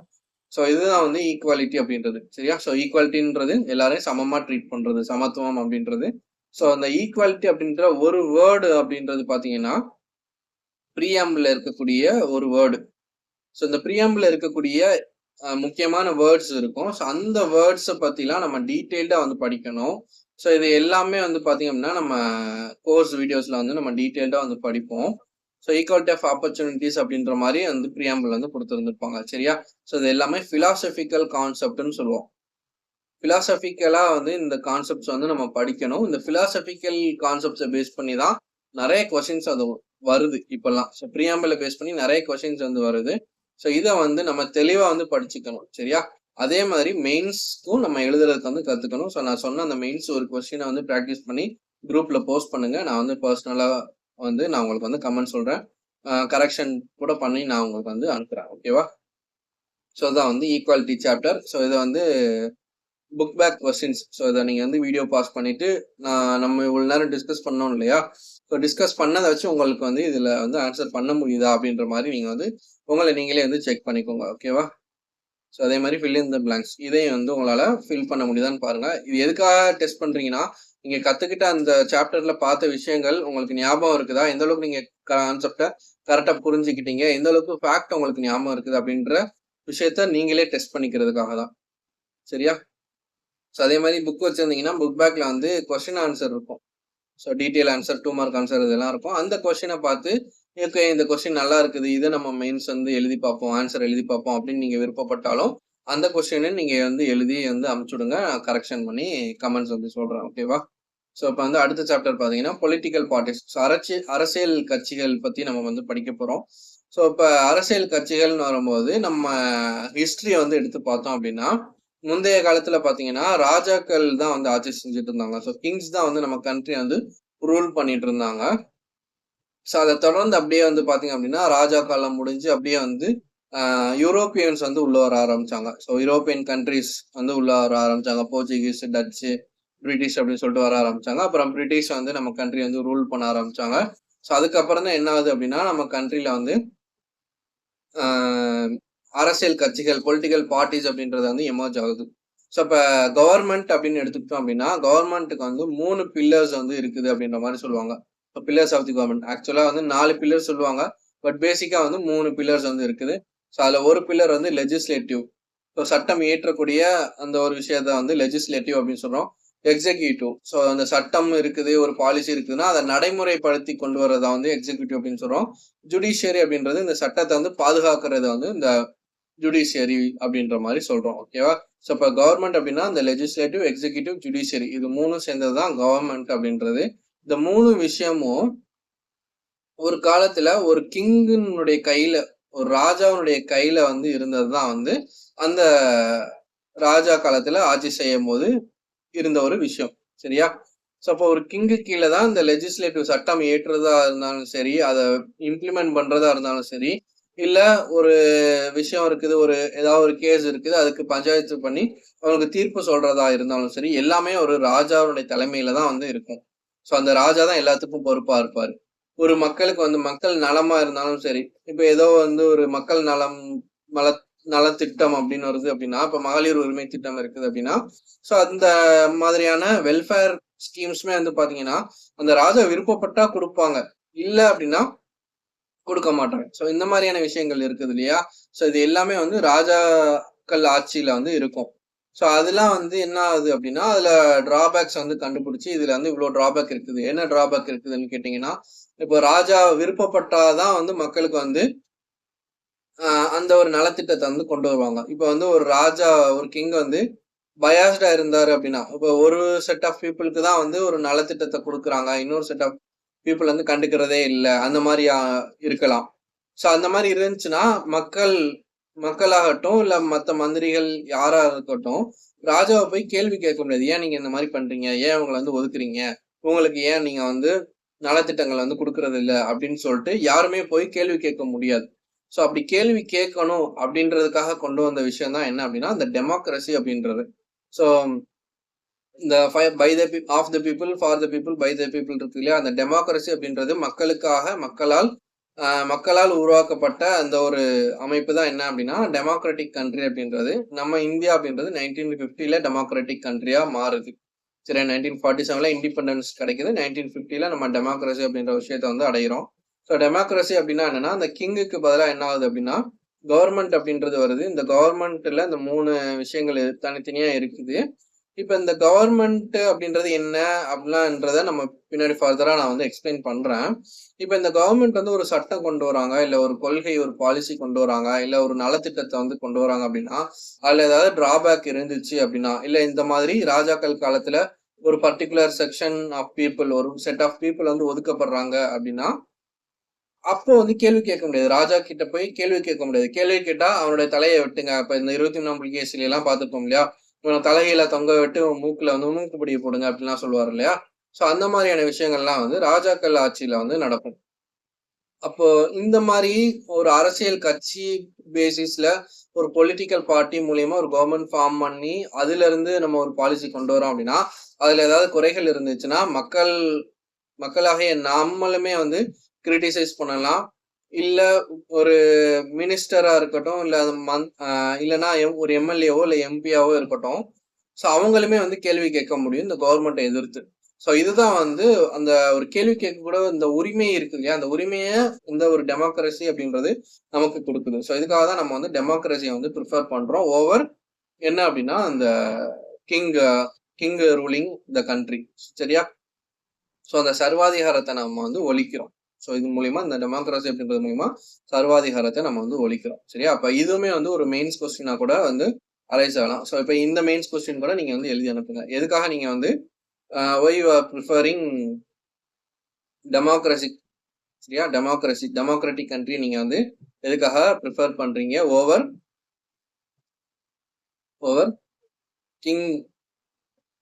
Kings rule. சரியா?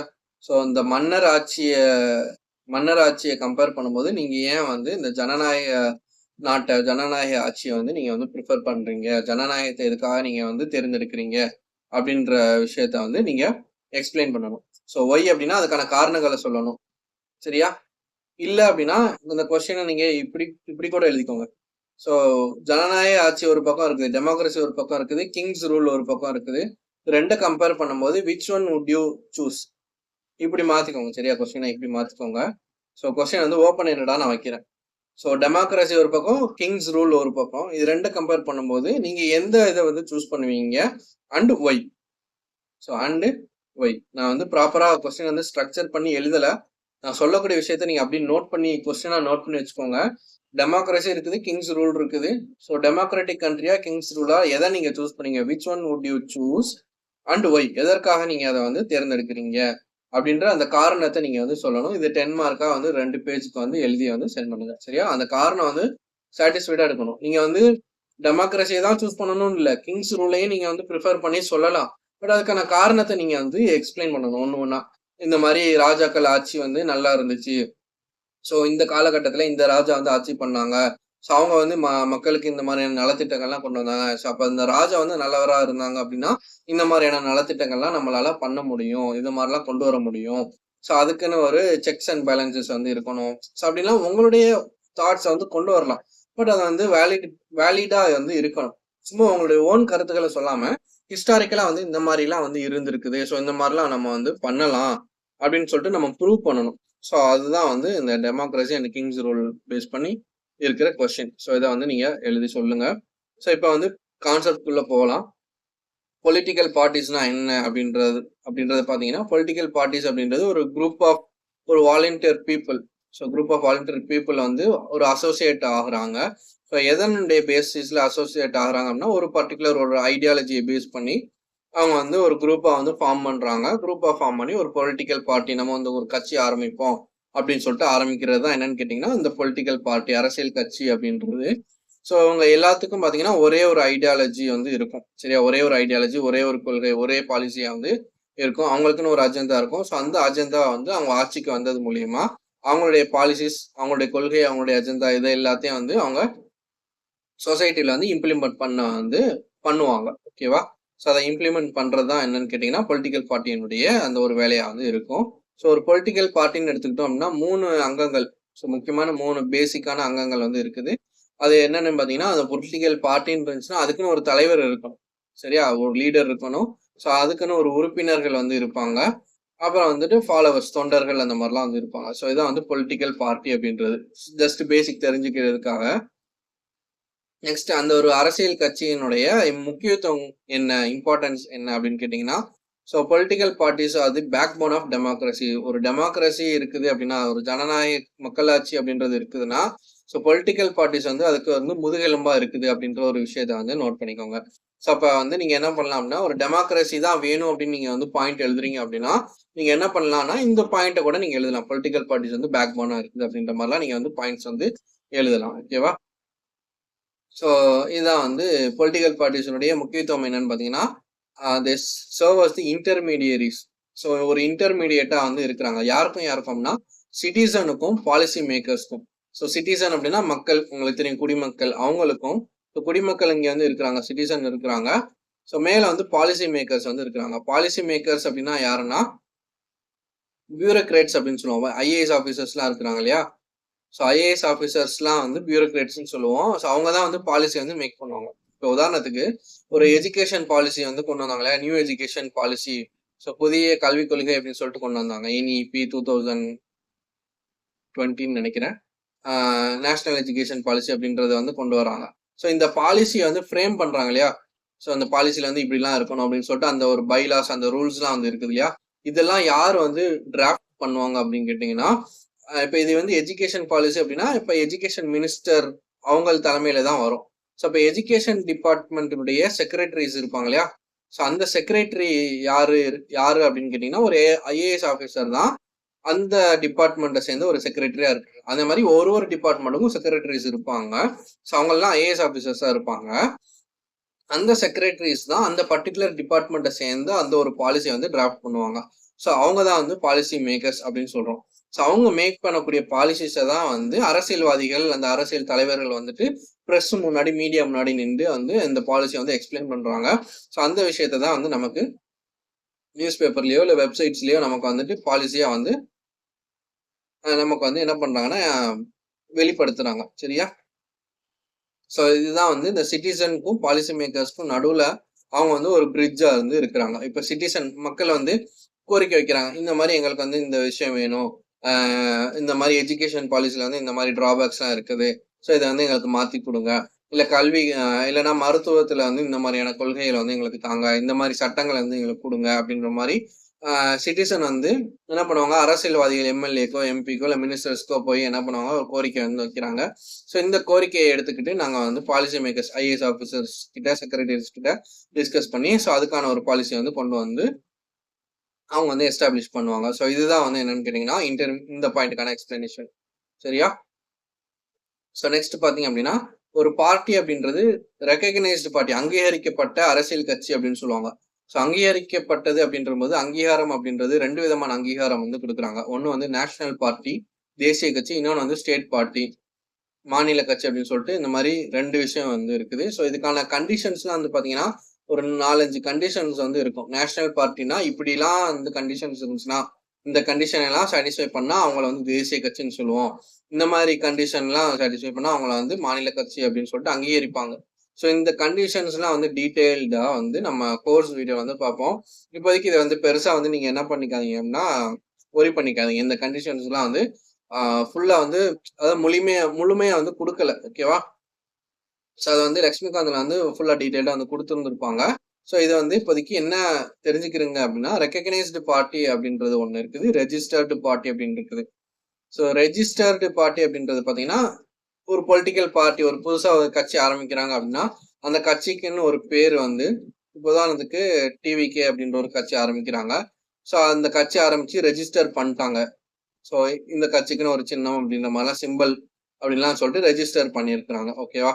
ஸோ இது வந்து ரெஜிஸ்டர்டு பார்ட்டி. இவங்க வந்து அங்கீகரிக்கப்பட்ட கட்சியா, அவங்க வந்து நேஷனல் பார்ட்டியா, ஸ்டேட் பார்ட்டி அப்படின்னு கேட்டீங்கன்னா, அவங்க வந்து அங்கீகரிக்கப்படாத கட்சி. அவங்க எதுலையும் வந்து ரெகக்னைஸ் பண்ணல. ஸோ அப்ப அன்ரெகக்னைஸ்டு பார்ட்டி அப்படின்னு சொல்லுவாங்க. ஸோ ரெஜிஸ்டர்டு பார்ட்டி ரெகக்னைஸ்டு பார்ட்டின்னு சொல்லிட்டு இருக்குது. ஸோ எல்லா பொலிட்டிக்கல் பார்ட்டிஸுமே, எல்லா அரசியல் கட்சியுமே வந்து என்னன்னு கேட்டீங்கன்னா, எல்லா அரசியல் கட்சிகளுமே என்னன்னு கேட்டீங்கன்னா ரெஜிஸ்டர்டு பார்ட்டியா தான் இருக்கும். ஸோ எல்லா அரசியல் கட்சியுமே போய் எலெக்ஷன் கமிஷன்ல வந்து ரெஜிஸ்டர் பண்ணியிருப்பாங்க. அவங்களுடைய பேரு, இதுதான் வந்து எங்களுடைய கொள்கை அப்படிலாம் சொல்லிட்டு ரெஜிஸ்டர் பண்ணியிருப்பாங்க. ஸோ அப்ப எல்லா கட்சியுமே ரெஜிஸ்டர்டு பார்ட்டிஸா தான் இருக்கும். பட் எல்லா ரெஜிஸ்டர் பண்ண பார்ட்டிஸும் ரெகக்னைஸ்டு பார்ட்டிஸா இருக்க மாட்டாங்க. உதாரணத்துக்கு டிவிகே வந்து அன்ரெகக்னைஸ்டு பார்ட்டி. உதாரணத்துக்கு டிஎம்கே பாத்தீங்கன்னா அது வந்து ஒரு மாநில கட்சி. ஸோ அது வந்து ஒரு ரெகக்னைஸ்டு பார்ட்டி. புரியுதா? ரெண்டுமே வந்து பார்ட்டிஸ் தான், ரெண்டுமே பொலிட்டிக்கல் பார்ட்டிஸ் தான்.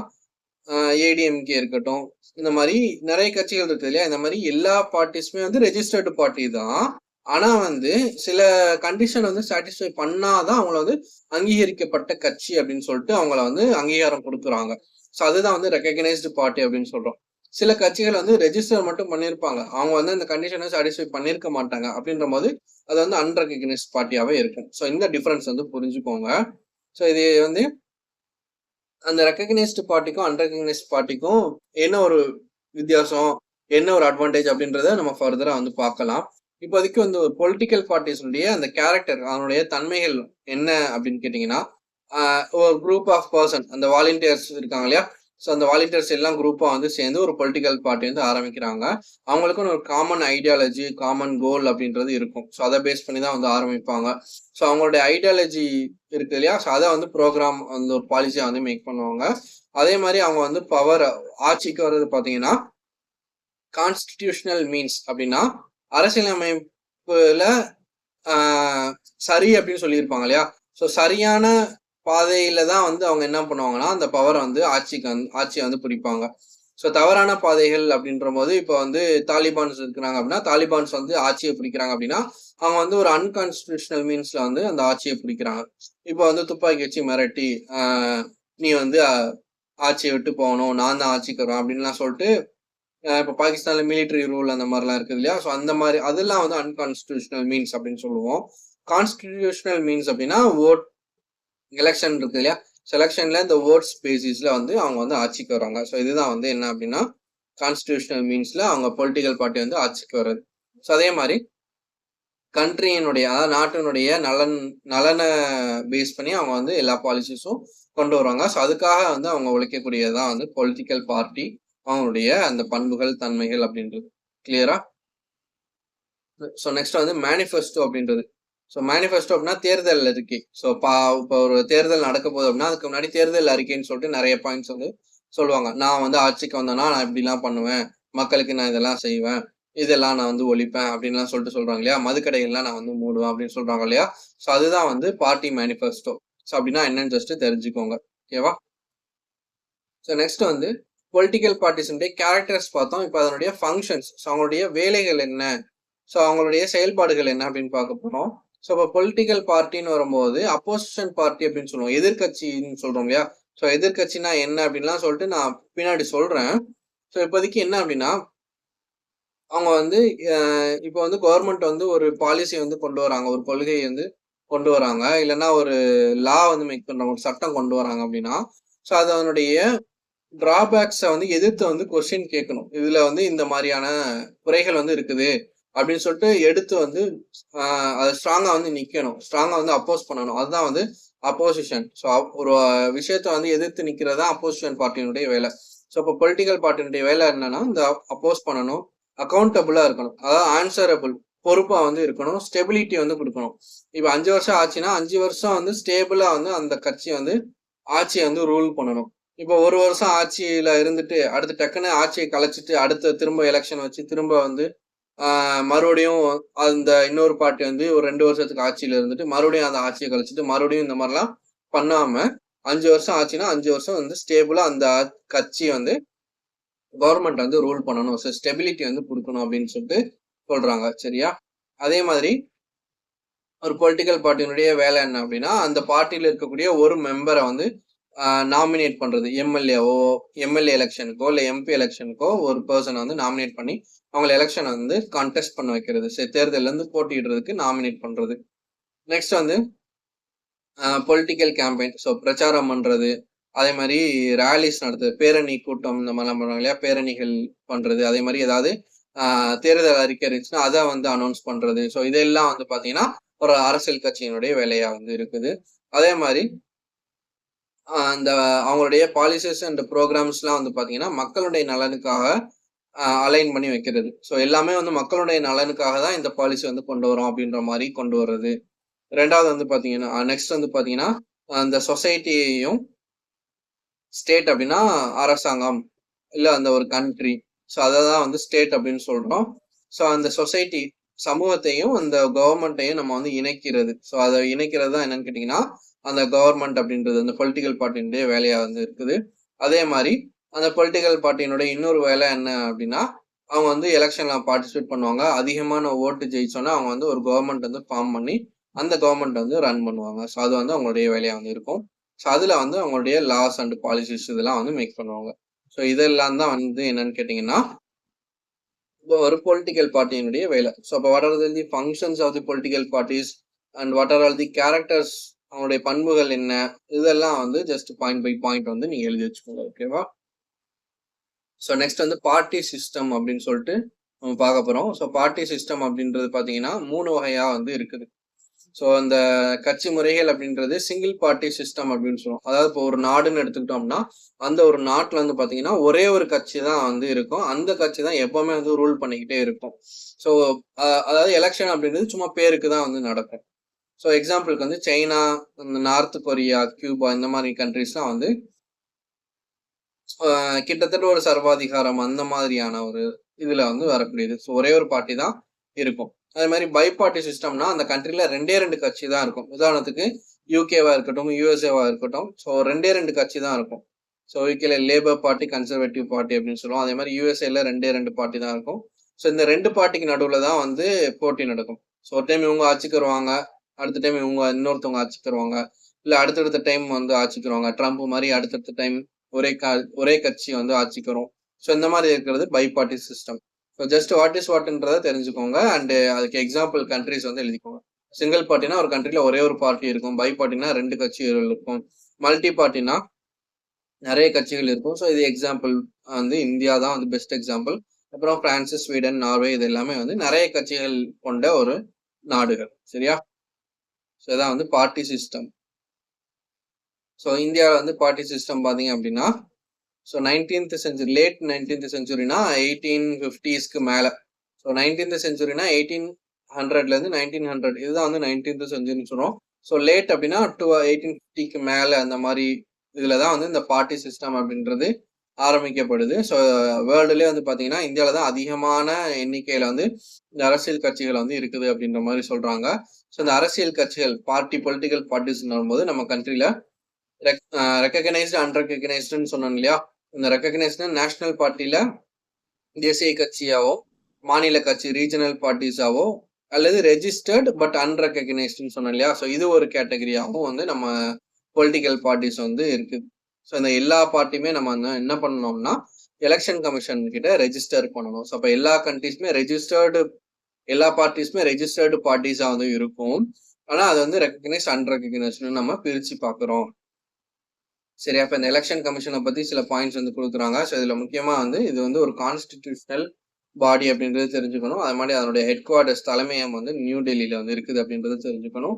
எலெக்ஷன் கமிஷன் ஆஃப் இந்தியாவை பத்தி நம்ம டீட்டெயில்டா வந்து கோர்ஸ்ல தான் நம்ம வந்து ஃபர்தரா வந்து படிப்போம். சரியா? எலெக்ஷன் கமிஷன்ல எத்தனை மெம்பர்ஸ் இருப்பாங்க, அவங்க வந்து எப்படி அப்பாயிண்ட் ஆகுறாங்க, அவங்கள எப்படி வந்து ரிமூவ் பண்ணலாம், யாரு ரிமூவ் பண்ணலாம், யார் அப்பாயிண்ட் பண்றாங்க, எவ்வளவு காலம் அவங்க இருப்பாங்க, இந்த மாதிரி விஷயம்லாம் நம்ம வந்து ஃபர்தரா வந்து நம்ம கான்ஸ்டிடியூஷனல் பாடி, நான் கான்ஸ்டிடியூஷனல் பாடி அப்படின்லாம் சொல்லிட்டு நம்ம படிப்போம். ஸோ அவங்க இந்த ஆர்டிக்கல் கீழே வராங்க அப்படின்றதெல்லாம் நம்ம டீட்டெயில்டா வந்து படிக்கும்போது தான் பார்ப்போம். ஓகேவா?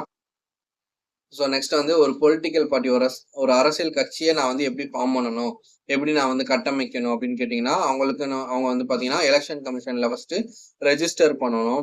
ஸோ அவங்களுக்கும் பார்த்தீங்கன்னா மினிமம் வந்து ஒரு 100 மெம்பராவது அந்த கட்சியில வந்து மெம்பர்ஸா வந்து அதாவது 100 பேராவது சேர்ந்து வந்து இருந்திருக்கணும். அந்த 100 பேருக்கும் பார்த்தீங்கன்னா ஓட்டர் ஐடி அப்படின்னு இருக்கணும். ஸோ ஓட்டர் ஐடியே இல்லாம ஒரு கட்சியில வந்து மெம்பரா வந்து இருக்கிறோம் அப்படின்னு சொல்லிட்டு கட்சியை வந்து ஆரம்பிக்க கூடாது. அதே மாதிரி அவங்க பார்ட்டிக்குன்னு ஒரு கான்ஸ்டிடியூஷன், அதாவது அவங்களுக்குன்னு ஒரு பைலா வந்து இருக்கணும். ஸோ எங்க கட்சிக்கு வந்துட்டு இதுதான் வந்து பாலிசி, இதுதான் வந்து கொள்கை, நாங்க இதெல்லாம் வந்து ஃபாலோ பண்றோம், இதுதான் வந்து எங்களுடைய அஜெண்டா அப்படின்னு சொல்லிட்டு இருக்கணும். சரியா? ஸோ நெக்ஸ்ட் வந்து பார்த்தீங்கன்னா அந்த கிரைட்டீரியா. ஸோ இவங்கெல்லாம் நேஷனல் பார்ட்டி, இவங்கெல்லாம் வந்து ஸ்டேட் பார்ட்டி இல்லை ரீஜனல் பார்ட்டின்னு சொல்லிட்டு ரெக்கக்னைஸ் பண்ணுறதுக்கு கிரைட்டீரியா வந்து இருக்குது. அதில் ஃபர்ஸ்ட் இண்டிபெண்டன்ட் கேண்டிடேட்னா என்னன்னு சொல்லிடுறேன். இண்டிபெண்டன்ட் கேண்டிடேட்னா சுயேட்சை வேட்பாளர் சொல்றோம் இல்லையா. ஸோ அவங்க வந்து எந்த கட்சியுமே சேர்ந்தவங்களா இருக்க மாட்டாங்க. சுயேட்சையா தன்னிச்சையா வந்து ஒரு எலெக்ஷன்ல வந்து கண்டெஸ்ட் பண்ணுவாங்க. ஸோ அவங்க தான் வந்து இண்டிபெண்டன்ட் கேண்டிடேட் அப்படின்னு சொல்றோம். இவ வந்து நேஷனல் பார்ட்டியில வந்து இது ஜஸ்ட் இது மட்டும் கிடையாது. இன்னும் ஒன்னோ 2 கண்டிஷனும் வரும். ஸோ இந்த கண்டிஷன் மட்டும் நான் எக்ஸ்பிளைன் பண்ணிடுறேன், சரியா? இப்போ ஒரு பார்ட்டி, ஒரு கட்சியை வந்து நேஷனல் பார்ட்டின்னு நான் வந்து ரெக்கக்னைஸ் பண்ணணும் அப்படின்னா அந்த பார்ட்டி வந்து at least 6% of the valid oats இன் லோக்சபா அல்லது ஸ்டேட் லெஜிஸ்லேட்டிவ் அசம்பிளியில எடுத்திருக்கணும் அப்படின்னு சொல்றாங்க. அதாவது இப்போ எம்எல்ஏ எலெக்ஷன் எடுத்துக்கிட்டோம்னா ஸ்டேட் லெஜிஸ்லேட்டிவ் அசம்பிளி எலெக்ஷனை தான் நம்ம எம்எல்ஏ எலெக்ஷன் சொல்றோம். அதே மாதிரி ஒரு பார்லிமெண்ட் எலெக்ஷனை நம்ம வந்து எம்பி எலெக்ஷன் சொல்றோம். ஸோ அந்த அதான் வந்து லோக்சபா எலெக்ஷன். சரியா? நம்ம லோக்சபாக்கும் இந்த அசம்பிளிக்கும் தான் நம்ம வந்து ஓட் பண்ணுவோம், சரியா? ஸோ இது ரெண்டுக்கும் தான் வந்து எலெக்ஷன் நடக்கும். நம்ம டைரக்டா வந்து ஓட் பண்றது இந்த 2 எலெக்ஷனுக்கும் தான். ஸோ இப்படி ஓட் பண்ணும்போது இப்போ லோக்சபான்னு எடுத்துக்கிட்டோம் அப்படின்னா ஆல் ஓவர் இந்தியா வந்து நடக்கும். ஸோ இப்போ தமிழ்நாடுக்குன்னு வந்து பார்த்தீங்கன்னா 40 சீட் வந்து ஒதுக்கி இருந்தாங்க, ஓகேவா? So 40 seat. அதே மாதிரி கேரளாவுக்கு இத்தனை சீட்டு, கர்நாடகாவுக்கு இத்தனை சீட் அப்படின்ற மாதிரி ஒரு ஸ்டேட்டுக்கும் அவங்களுடைய மக்கள் தொகையை பேஸ் பண்ணி அந்த நம்பர் ஆஃப் சீட்ஸ் வந்து ஒதுக்கியிருப்பாங்க. ஸோ அந்த நம்பர் ஆஃப் சீட்ஸ் அப்படின்றது இந்த ஒரு தொகுதிக்கும் ஒரு சீட் அப்படின்ற மாதிரி. ஸோ இப்போ இதில் வந்து 4 ஸ்டேட்ஸ்னு கொடுத்துருக்காங்க. இப்போ 4 ஸ்டேட்ல, இப்போ தமிழ்நாடுல, கேரளால, கர்நாடகால, மகாராஷ்டிரால இந்த மாதிரி 28 ஸ்டேட் இருக்குன்னா மொத்தமா சேர்க்கும் போது ஒரு 4 ஸ்டேட்ல, அட்லீஸ்ட் ஒரு 4 ஸ்டேட்ல என்ன பண்ணியிருந்திருக்கணும், 6% ஓட்டை வந்து அவங்க வந்து பெற்று இருந்திருக்கணும். இப்ப வந்து 100 ஓட்டு இருக்குது அப்படின்னா அதுல வந்து 6 ஓட்டு வந்து அவங்க வாங்கியிருந்திருக்கணும். ஸோ இந்த மாதிரி 4 ஸ்டேட்ல இந்த மாதிரி வந்து அவங்க வந்து ஓட்ஸ் வந்து செக்யூர் பண்ணியிருந்திருக்கணும். அப்படி பண்ணியிருந்தாங்கன்னா அவங்க வந்து ஒரு நேஷனல் பார்ட்டி அப்படின்னு சொல்லிட்டு நம்ம வந்து ரெக்கக்னைஸ் பண்ணலாம். ஸோ அதே தான் வந்து ஸ்டேட் லெஜிஸ்லேட்டிவ் அசம்பிளியும். ஸ்டேட் லெஜிஸ்லேட்டிவ் அசம்பிளின்னு வரும்போது தமிழ்நாட்டில் எம்எல்ஏ எலெக்ஷன் நடக்கும். அது மாதிரி கேரளாலையும் எம்எல்ஏ எலெக்ஷன் நடக்கும், கர்நாடகாலையும் எம்எல்ஏ எலெக்ஷன் நடக்கும். இந்த மாதிரி ஒரு இடத்துலையும் எலெக்ஷன்ஸ் வந்து நடக்கும். ஸோ இப்போ பிஜேபின்னு ஒரு கட்சி இருக்குது, இல்லை காங்கிரஸ்னு ஒரு கட்சி இருக்குது அப்படின்னா ஸோ இவங்க தமிழ்நாட்டிலையும் கண்டெஸ்ட் பண்ணுவாங்க எம்எல்ஏ எலெக்ஷன்ல, கேரளாலையும் கண்டெஸ்ட் பண்ணுவாங்க, கர்நாடகாலையும் கண்டெஸ்ட் பண்ணுவாங்க. அதே மாதிரி சிபிஐ கம்யூனிஸ்ட் பார்ட்டி இருக்குது. ஸோ இந்த மாதிரி எல்லாரும் இந்த கட்சிகள் எல்லாம் வந்து எல்லா ஸ்டேட்லயும் வந்து எம்எல்ஏ எலெக்ஷன்ல வந்து பார்ட்டிசிபேட் பண்ணுவாங்க. அதுல மினிமம் ஒரு 4 ஸ்டேட்ல இந்த ஒரு கண்டிஷன் 6% ஆஃப் த ஓட்ஸை வந்து அவங்க அக்வயர் பண்ணியிருந்தாங்கன்னா அவங்க வந்து நேஷனல் பார்ட்டி அப்படின்னு சொல்லிட்டு சொல்லலாம். ஸோ அதே தான் வந்து இங்க லோக்சபா எலெக்ஷன்லயோ இல்ல வந்து லோக்சபா எலெக்ஷன்ல 4 சீட் வந்து வின் பண்ணியிருக்கணும். 4 சீட் அப்படின்னா இப்ப தமிழ்நாட்டுல 40 சீட் இருக்குதா, அதே மாதிரி கேரளால சம் நம்பர் ஆஃப் சீட் இருக்கும், கர்நாடகால சம் நம்பர் ஆஃப் சீட் இருக்கும். இந்த மாதிரி லோக்சபால ஏதோ ஒரு பர்டிகுலர் ஸ்டேட்ல இருந்து 4 சீட்டு அப்படியும் இருக்கலாம், இல்ல ஒரு ஸ்டேட்ல ஏதோ அங்கங்க வந்து மொத்தமா சேர்த்து ஒரு 4 சீட்டு. ஸோ மினிமம் அந்த 4 சீட் வந்து வின் பண்ணிட்டாங்க அப்படின்னா அவங்கள வந்து நேஷனல் பார்ட்டி அப்படின்னு சொல்லிட்டு சொல்லலாம். ஸோ அதே மாதிரி இங்க வந்து பாத்தீங்கன்னா 2% ஆஃப் த சீட்ஸ் வந்து லோக்சபா எலெக்ஷன்ல வந்து அவங்க வந்து வின் பண்ணி இருந்திருக்கணும் from 3 different states. So Kerala, தமிழ்நாட்டுல ஒரு 2% ஆஃப் த ஓட்டு, அதே மாதிரி கேரளால 2%, கர்நாடகால ஒரு 2%. ஸோ 3 டிஃப்ரெண்ட் ஸ்டேட்ஸ்ல அவங்க 2% வந்து வின் பண்ணி இருந்திருக்கணும் அப்படின்லாம் சொல்றாங்க. ஜஸ்ட் இந்த கண்டிஷன் எப்படி ஒர்க் ஆகுது இதை ஜஸ்ட் அண்டர்ஸ்டாண்ட் பண்ணிக்கோங்க, மெமரைஸ் பண்ண வேணாம், இப்போதைக்கு பண்ண வேணாம் அப்படின்னு நான் சொல்றேன். நீ எப்போ மெமரைஸ் பண்ணலாம் அப்படின்னா அந்த மெமரைஸ் பண்றதுலாம் லாஸ்டா அந்த கோர்ஸ் முடிய போகும்போது அந்த நம்ம வந்து அந்த 11th 12th ஸ்டாண்டர்ட்லாம் முடிச்சு நம்ம அந்த ஸ்டாண்டர்ட் புக்ஸ் எல்லாம் பார்ப்போம் இல்லையா. ஸோ அப்போ நீங்க வந்து மெமரைஸ் பண்ணா போதும். ஸோ இப்போதைக்கு இது எப்படி அப்ளை பண்ணணும் அப்படின்ற கண்டிஷன், அந்த கண்டிஷனை மட்டும் புரிஞ்சுக்கோங்க. ஸோ இதுல என்ன சொல்லியிருக்காங்க அப்படின்றது புரிஞ்சதுன்னா போதும் உங்களுக்கு, ஓகேவா? ஸோ அதே மாதிரி இதையும் நீங்க வந்து படிச்சு பாருங்க, ஓகேவா? பார்ட்டிஸ் தட் செக்யூர்ஸ் அட்லீஸ்ட் 6% ஆஃப் த வேலிட் ஓட்ஸ். இப்போ தமிழ் மீடியம் வந்து கோவப்பட்டு திட்ட வேண்டாம், தமிழ் மீடியம் ஸ்டூடெண்ட்ஸ்க்கு பின்னாடி நான் கொடுத்துருக்குறேன். எனக்கு இங்கிலீஷ்ல எக்ஸ்பிளைன் பண்றத கன்வீனியன்ட்டா இருக்கும் அப்படின்றதுனால நான் இங்கிலீஷ்ல எக்ஸ்பிளைன் பண்ணிட்டு இருக்கிறேன், ஓகேவா? ஸோ வேணுன்றவங்க இதையுமே நீங்க வந்து என்ன பண்ணுங்க அப்படின்னா ஸ்கிரீன்ஷாட் எடுத்தோ இல்லை பாஸ் பண்ணியோ நீங்க வந்து எழுதி வச்சுக்கோங்க. ஸோ அதே மாதிரி ஸ்டேட் பார்ட்டி அப்படின்றத வந்து எப்படி ரெகக்னைஸ் பண்றாங்கன்னா ஒரு ஸ்டேட் லெஜிஸ்லேட்டிவ் அசம்பிளி எலெக்ஷன்ல இப்போ தமிழ்நாட்டில் வந்து எம்எல்ஏ எலெக்ஷன் நடக்கும். அதில் 234 தொகுதி வந்து பிரிச்சிருக்கிறாங்க. அதாவது 234 எம்எல்ஏ சீட்ஸ் வந்து இருக்கும். ஸோ அதுல வந்து 6% ஆஃப் த ஓட்ஸ் வந்து நம்ம செக்யூர் பண்ணியிருக்கணும். ஸோ ஒரு தொகுதி எடுத்துக்கிட்டோம்னா ஒரு தொகுதியில 100 ஓட்டு இருக்குன்னா 6 ஓட்டு வந்து நம்ம எடுத்திருக்கணும் அப்படின்ற மாதிரி கணக்கு. சரியா? அதே மாதிரி ஒரு லோக்சபா அதாவது எவ்ரி 25 சீட்டுக்கு ஒரு லோக்சபா சீட்டு நம்ம வந்து வின் பண்ணி இருந்திருக்கணும். சரியா? இப்ப வந்து தமிழ்நாட்டுல வந்து 40 சீட்டு, கேரளால ஒரு 30 சீட்டு அப்படின்ற மாதிரி இருக்குதுன்னா மொத்தமா வந்து ஒரு நம்பர் ஆஃப் சீட்ஸ் இருக்கும் இல்லையா? ஸோ அப்ப இப்போ மொத்தமா வந்து ஒரு 100 சீட்டு இருக்குது. ஸோ மொத்தமாவே 100 எம்பிஸ் தான் பார்லிமெண்ட்டுக்கு எலெக்ட் பண்ணி நம்ம வந்து அனுப்ப போறோம் அப்படின்னா ஸோ அப்போ ஒரு 25 சீட்டுக்கு ஒரு சீட் நம்ம வின் பண்ணியிருக்கணும் அப்படின்னா 100 மொத்தமா 100 சீட்டுக்கு நான் 4 சீட்டு மினிமம் வின் பண்ணி இருந்திருக்கணும். ஸோ அந்த கணக்கு. இப்போ மொத்தமா 1000 எம்பிஸ் நம்ம அனுப்புறோம்னா 40 எம்பிஸ் வந்து நம்ம கட்சியை சேர்ந்தவரை 40 எம்பிஸ் இருந்தாங்க அப்படின்னா அவங்க வந்து ஒரு ஸ்டேட் பார்ட்டி அப்படின்னு சொல்லிட்டு சொல்லலாம். சரியா? ஒன்னு இந்த கண்டிஷன் சாட்டிஸ்ஃபை ஆகணும் or at least 2 seats in legislative assembly. So legislative அசம்பிளியில 2 சீட்டு 2 எம்எல்ஏ வந்து வின் பண்ணியிருந்தா நம்ம வந்து என்ன பண்ணலாம்னா ஸ்டேட் பார்ட்டின்னு சொல்லிட்டு ரெகக்னிஷன் வந்து வாங்கிக்கலாம். அப்புறம் வந்து they need to win a minimum of 3% of the total number of seats in legislative assembly. So legislative அசம்பிளியில மொத்தம் வந்து இப்போ 234 தொகுதி இருக்குது. அதுல 3% ஆஃப் த சீட்ஸ் வந்து அந்த கட்சியை சேர்ந்தவங்க எம்எல்ஏஸ் வந்து இருக்கணும். ஸோ அப்படி இருந்துச்சுன்னா அவங்க வந்து ஸ்டேட் பார்ட்டி அப்படின்னு சொல்லிட்டு ரெகக்னைஸ் பண்ணலாம். ஸோ இது வந்து நான் வந்து இதை வந்து மனப்பாடம் பண்ண வைக்கணும் அப்படின்றது இந்த கிளாஸ்ல எனக்கு வந்து நோக்கம் கிடையாது. இந்த கண்டிஷன் உங்களுக்கு புரிஞ்சதுன்னா ஓகே. சரியா? புரியலன்னா பரவாயில்ல. நம்ம ஃபர்தரா வந்து இந்த டீடைல்ஸ் இந்த ரெகக்னிஷன் கிரைட்டீரியா எல்லாம் நம்ம டீட்டெயிலா பின்னாடி நம்ம வந்து படிக்க தான் போறோம். ஸோ அதனால ஒரி பண்ணிக்க வேண்டாம். சரியா? புரியலன்னா திரும்ப கூட நீங்க ரீவைண்ட் பண்ணி திரும்ப ஒன் டைம் போட்டு பாருங்க, உங்களுக்கு புரியும். ஸோ நம்ம வந்து ஒரு கன்ஃபைன்டு டைமுக்குள்ள முடிக்கணும் அப்படின்றதுக்காக கொஞ்சம் ஃபாஸ்டா போறோம். ஓகேவா? ஸோ இப்போ ரெகக்னைஸ்டு பார்ட்டிஸ் அப்படின்றது எலெக்ஷன் கமிஷன் வந்து என்ன பண்ணுவாங்கன்னா அவங்களுக்குன்னு வந்து ஒரு யூனிக் சிம்பிள் கொடுப்பாங்க. ஸோ இதுதான் வந்து அவங்களுடைய முக்கியமான ஒரு அங்கம். ஸோ ரெகக்னைஸ் பார்ட்டிஸ்க்கு இருக்கக்கூடிய ஒரு அட்வான்டேஜ் என்ன அப்படின்னா அவங்களுக்குன்னு ஒரு யூனிக் சிம்பிள் வந்து கொடுத்துருக்காங்க. ஸோ இப்போ பிஜேபி அப்படின்னா அவங்களுக்குன்னு ஒரு லோட்டஸ் சிம்பிள் வந்து கொடுக்குறாங்க. ஸோ இப்போ காங்கிரஸ் பார்ட்டி அப்படின்னா அவங்களுக்கு வந்து அந்த கை சிம்பிள் இருக்கு இல்லையா, ஹேண்ட், அந்த இது கொடுக்குறாங்க. ஸோ இவங்கெல்லாம் வந்து நேஷனல் பார்ட்டிஸ்னு சொல்லுவோம். இப்போ ஸ்டேட் பார்ட்டின்னு எடுத்துக்கிட்டோம்னா இப்போ ஏடிஎம்கே அப்படின்னா அவங்களுக்கு வந்துட்டு இந்த டூலிப் ரெட்டலை சின்னம் வந்து கொடுக்குறாங்க. டிஎம்கே அப்படின்னா ஸோ அவங்களுக்கு வந்து உதயசூரியன் சின்னம் வந்து கொடுக்குறாங்க. ஸோ இவங்க வந்து பாத்தீங்க அப்படின்னா பிஜேபின்னு எடுத்துக்கிட்டா அவங்க த்ரூ அவுட் தி இந்தியா எந்த ஸ்டேட்ல அவங்க என்ன எலெக்ஷன்ல பார்ட்டிசிபேட் பண்ணாலும் அவங்க தாமரை சின்னத்துல தான் வந்து அவங்க வந்து கண்டெஸ்ட் பண்ணுவாங்க. அதே மாதிரிதான் காங்கிரஸும்.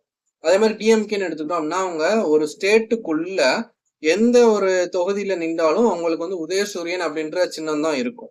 இதான் வந்து ரெகக்னைஸ்டு பார்ட்டியினுடைய முக்கியத்துவம், அவங்களுடைய அட்வான்டேஜ்.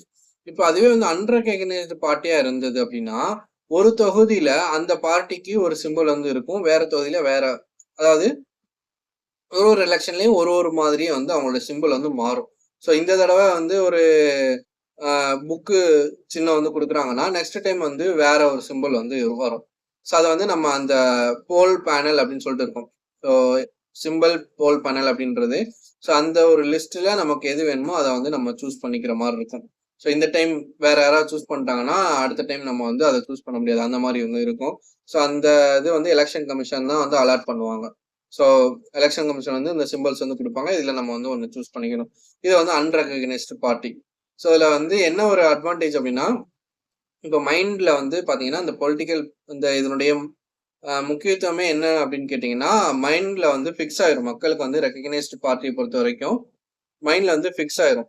ஸோ இந்த எலக்டோரல் சிம்பிள்ஸ் அண்ட் அதனுடைய முக்கியத்துவம் இம்பார்ட்டன்ஸ் என்னன்னு கேட்டீங்கன்னா இப்போ இந்த ஒரு சிம்பிள் இருக்குதுன்னா இந்த கட்சி இந்த சிம்பிள்னாலே இந்த கட்சி தான் அப்படின்ற மாதிரி மைண்ட்ல வந்து மக்களுக்கு வந்து ஃபிக்ஸ் ஆயிரும். ஸோ அதை ஈஸியாக வந்து ஐடென்டிஃபை பண்றதுக்காகவும் அதை அண்டர்ஸ்டாண்ட் பண்ணிக்கிறதுக்காகவும் அதை ஈஸியாக வந்து ரெகக்னைஸ் பண்றதுக்காகவும் தான் அந்த ஒரு கட்சியை வந்து ஃபிக்ஸ்டா வந்து கொடுக்குறாங்க. ஸோ அதனாலதான் வந்து ரெகக்னைஸ்டு பார்ட்டி அப்படின்றதே ஒரு ஒரு அந்தஸ்து அப்படின்ற மாதிரி சொல்றாங்க. சரியா? ஸோ இப்போ மற்ற கட்சிகள்லாம் என்ன பண்ணணும், இல்ல மற்ற கட்சிகள் வந்து அல்லது ஒரு இண்டிபெண்டன்ட் கேண்டிடேட் என்ன பண்ணலாம் அப்படின்னா அந்த ஃப்ரீ சிம்பிள் இருக்கு இல்லையா, ஸோ இந்த சிம்பிள் இதுல வந்து நம்ம ஒரு விஷயத்த வந்து நம்ம எடுத்துக்க போறோம். ஸோ இதுல வந்து சொல்லியிருப்பாங்க எலெக்ஷன் சிம்பிள்ஸ் ஆர்டர் 1968 அப்படின்றதுல வந்து பாத்தீங்கன்னா ஒன்னு எய்தர் ரிசர்வ்டா இருக்கும் இல்ல ஃப்ரீயா இருக்கும். ஸோ ரிசர்வ்ட் அப்படின்னா இப்ப இந்த ரெகக்னைஸ்டு பொலிட்டிக்கல் பார்ட்டிக்கு இந்த சிம்பிள் தான் அப்படின்னு ரிசர்வ் பண்ணி வச்சிருவாங்க. அதை யாருமே சூஸ் பண்ண முடியாது. ஃப்ரீ அப்படின்னா ஃப்ரீயா வந்து யார் வேணா அந்த ஒரு இதை வந்து சூஸ் பண்ணிட முடியும். ஸோ அந்த ஒரு பர்டிகுலர் எலெக்ஷன்ல. ஸோ இதான் வந்து போல் பேனல் அப்படின்றது. ஸோ ரெகக்னைஸ்டு அந்த சிம்பிள்க்கு என்ன ஒரு முக்கியத்துவம் அப்படின்றத பார்த்தோம். ஸோ அதை வந்து ஃபுல்லா வந்து நீங்க படிச்சு பாருங்க. ஓகேவா?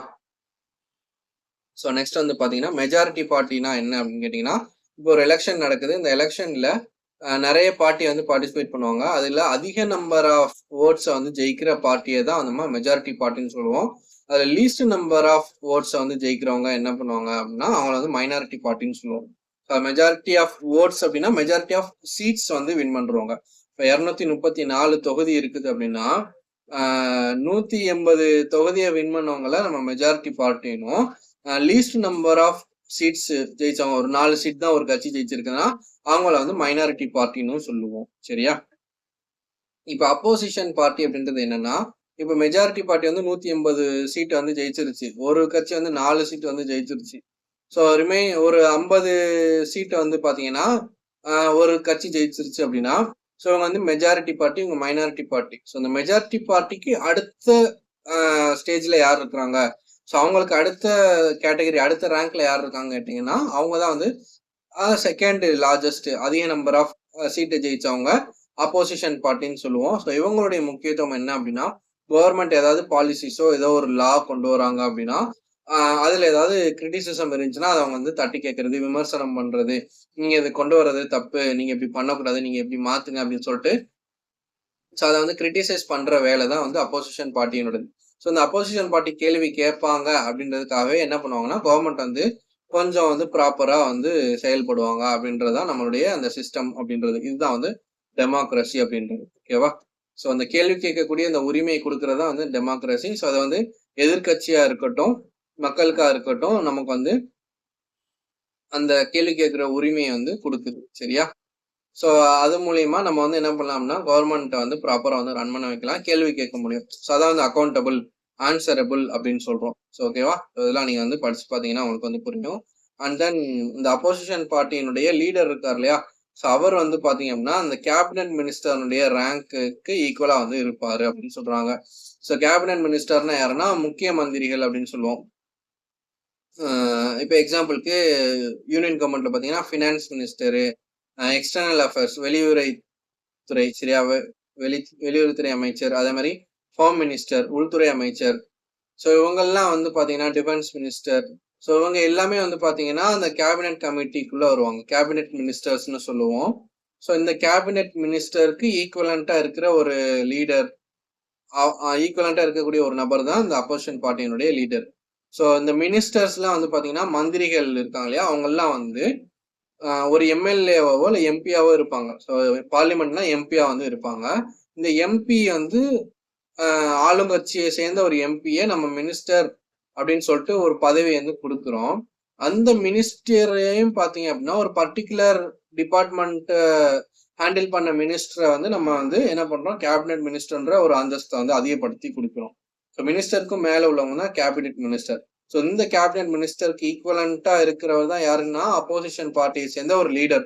ஸோ அவங்க ஜஸ்ட் ஒரு எம்பி தான், அவங்க ஒரு மினிஸ்டர் கூட கிடையாது. ஆனா அவங்களுக்கு என்ன அந்தஸ்தை கொடுக்குறோம்னா மினிஸ்டருக்கும் மேல இருக்கக்கூடிய ஒரு அந்தஸ்து, அப்போசிஷன் பார்ட்டின்ற ஒரு கேபினெட் மினிஸ்டர் அப்படின்ற ஒரு ரேங்க்கு ஈக்குவலான ஒரு அந்தஸ்தை நம்ம அப்போசிஷன் பார்ட்டியினுடைய லீடருக்கு வந்து கொடுக்குறோம். ஓகேவா? ஸோ நெக்ஸ்ட் கோயாலிஷன் கவர்மெண்ட் அப்படின்னா இதை வந்து கூட்டணி கட்சிகள் இல்லை கூட்டணி அரசு அப்படின்னு சொல்லிட்டு சொல்லுவோம். இப்ப முன்னாடி பார்த்தோம்னா 180 சீட்டை வந்து ஒரே கட்சி வந்து ஜெயிச்சிருச்சு அப்படின்னா அவங்க தன்னிச்சையா வந்து ஆட்சி வந்து அமைச்சிருவாங்க, கவர்மெண்ட் ஃபார்ம் பண்ணிடுவாங்க. இப்ப அதுவே வந்து இப்ப வந்து ஒரு பார்ட்டி வந்து 70, இன்னொரு பார்ட்டி வந்து 70, இன்னொரு பார்ட்டி 50 அப்படின்ற மாதிரி இருக்குது அப்படின்னா தனியா இந்த ஒரு பார்ட்டியோ இல்லை இந்த ஒரு பார்ட்டியோ வந்து என்ன பண்ண முடியாதுன்னா கவர்மெண்ட் வந்து ஃபார்ம் பண்ண முடியாது. இப்போ மொத்தமா 234 தொகுதினா 50% பிளஸ் 1 இத்தனை சீட்டு ஜெயிச்சவங்க தான் வந்து என்ன பண்ணணும்னா கவர்மெண்ட் வந்து ஃபார்ம் பண்ண முடியும். இப்போ 234ல பாதி என்னன்னு கேட்டீங்கன்னா 1 2 ஸோ 7, 127 தான் 234ல பாதி அப்படின்றது 117. 117 சீட்டை 117 சீட்டுக்கு மேல அப்படின்னா 118 117 பிளஸ் 1 118 சீட்டு மினிமம் ஒரு கட்சி ஜெயிச்சாதான் அவங்க தன்னிச்சையா வந்து ஆட்சியை வந்து அமைக்க முடியும். இப்போ ஒரு கட்சி வந்து 100 சீட்டு தான் வந்து ஜெயிச்சிருக்குது, இன்னொரு கட்சி 70 சீட்டு ஜெயிச்சிருக்குன்னா இந்த 100 சீட்டு ஜெயிச்ச கட்சி மட்டும் அவங்களால தனியா வந்து என்ன பண்ண முடியாதுன்னா ஆட்சி அமைக்க முடியாது.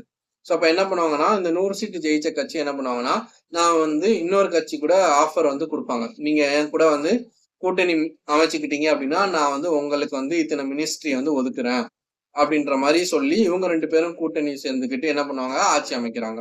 இல்ல என்ன பண்ண இல்லைன்னா வேற எப்படி பாசிபிள்னா அந்த 70 சீட்டு ஜெயிச்சவங்களும் 50 சீட்டு ஜெயிச்சவங்களும் சேர்ந்தாங்கன்னா மொத்தம் 120 சீட்டு ஜெயிச்ச ஒரு கூட்டணி கட்சியா ஃபார்ம் பண்ணி நீங்க எத்தனை மினிஸ்டர் எடுத்துக்கோங்க, நாங்க எத்தனை மினிஸ்டர் எடுத்துக்கிறோம். ஸோ நம்ம 2 பேரும் சேர்ந்து என்ன பண்ணுவோம் கவர்மெண்ட் ஃபார்ம் பண்ணி நம்ம வந்து கவர்மெண்ட் ரன் பண்ணுவோம் அப்படின்ற மாதிரி இவங்க இப்படியும் வந்து ஆட்சி அமைக்கலாம். ஸோ அப்ப 100 சீட்டு ஜெயிச்சாலுமே என்ன பண்ண முடியாதுன்னா தனியா வந்து ஆட்சி அமைக்க முடியாது. சரியா? ஸோ அதுதான் வந்து இப்போ நடந்த எம்பி எலெக்ஷன்ல வந்து நடந்தது. ஸோ பிஜேபி வந்து தனியா வந்து ஆட்சி அமைக்க முடியாம என்ன பண்ணாங்கன்னா ஃபர்தரா வந்து ஒரு 2 கட்சியை சேர்த்து அவங்க வந்து என்ன பண்ணாங்க கூட்டணி அமைச்சுக்கிட்டு அவங்க வந்து ஆட்சியை வந்து அமைச்சாங்க. ஸோ இதான் வந்து கோயலிஷன் கவர்மெண்ட் அப்படின்னு சொல்றது. ஸோ மல்டிபிள் பார்ட்டி வந்து சேர்ந்து அதாவது சிங்கிள் பார்ட்டி வந்து மெஜாரிட்டியா வந்து செக்யூர் பண்ண முடியல அப்படின்ற போது மல்டிபிள் பார்ட்டி சேர்ந்து ஒரு கவர்மெண்ட் வந்து ஃபார்ம் பண்றாங்க. அதுதான் வந்து கூட்டணி அரசாங்கம் அப்படின்னு சொல்றது, கோயலிஷன் கவர்மெண்ட் அப்படின்றது. ஓகேவா? ஸோ அதை வந்து எலக்டோரல் அந்த சிம்பிளோட முக்கியத்துவம் என்ன அப்படின்லாம் சொல்லிட்டு நம்ம பார்த்தோம்.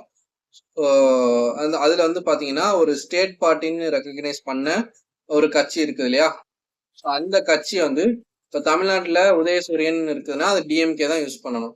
அதே உதயசூரியன் வந்து பாத்தீங்கன்னா வேற ஸ்டேட்ல வேற கட்சி யூஸ் பண்ணலாம் அப்படின்னு சொல்லிட்டு சொல்றாங்க. ஸோ அப்போ ஸ்டேட் பார்ட்டி அப்படின்றது அந்த ஸ்டேட்டுக்கு ரெக்கக்னைஸ் பண்ணப்பட்டது. இப்போ தாமரை இருக்குது அப்படின்னா அந்த தாமரை சின்னத்தை வந்து பிஜேபி வந்து த்ரூ அவுட் த கண்ட்ரி எந்த ஸ்டேட்ல வேணாலும் யூஸ் பண்ணிக்கலாம். அது வந்து அவங்களுக்குன்னு உரிய சின்னம். அதுவே ஸ்டேட் பார்ட்டின்னு எடுத்துக்கிட்டோம் அப்படின்னா இப்ப டிஎம்கே இருக்காங்க அப்படின்னா ஸோ அவங்களுக்குன்னு உள்ள அந்த உதயசூரியன் கட்சியை வந்து அவங்க தமிழ்நாடு ஸ்டேட்ல மட்டும்தான் யூஸ் பண்ண முடியும், வேற ஸ்டேட்ல வந்து யூஸ் பண்ண முடியாது. அதே சின்னத்தை வேற கட்சி வேற ஸ்டேட்ல யூஸ் பண்ணிக்கலாம் அப்படின்ற விஷயத்தான் வந்து இங்க வந்து கொடுத்துருப்பாங்க. நீங்க ஜஸ்ட் வந்து ரீட் பண்ணீங்கன்னா அவளுக்கு வந்து புரிஞ்சிடும். சரியா? ஸோ இதான் வந்து பொலிட்டிக்கல் பார்ட்டிஸ் பத்தினது. அது மாதிரி நேஷனல் பார்ட்டிக்கும் ஸ்டேட் பார்ட்டிக்கும் உண்டான டிஃபரன்ஸ் என்ன அப்படின்றத வந்து தெரிஞ்சுக்கோங்க. சரியா? ஸோ இந்த டிஃபரன்ஸ் வந்து ஜஸ்ட் நீங்க எல்லாமே நான் எக்ஸ்பிளைன் பண்ண இதுதான் வந்து இருக்கும். ஸோ நேஷனல் பார்ட்டினா த்ரூ அவுட் த கண்ட்ரி அந்த சிம்பிள் வந்து யூஸ் பண்ணுவாங்க. ஸ்டேட் பார்ட்டினா அந்த பர்டிகுலர் ஸ்டேட்ல எந்த ஸ்டேட்ல அவங்க ஸ்டேட் பார்ட்டின்னு ரெகக்னைஸ் பண்ணப்பட்டிருக்காங்களோ ஸோ அவங்களுக்கு அந்த ஸ்டேட்ல மட்டும்தான் அந்த பார்ட்டி வந்து அந்த சிம்பிள் வந்து யூஸ் பண்ண முடியும்.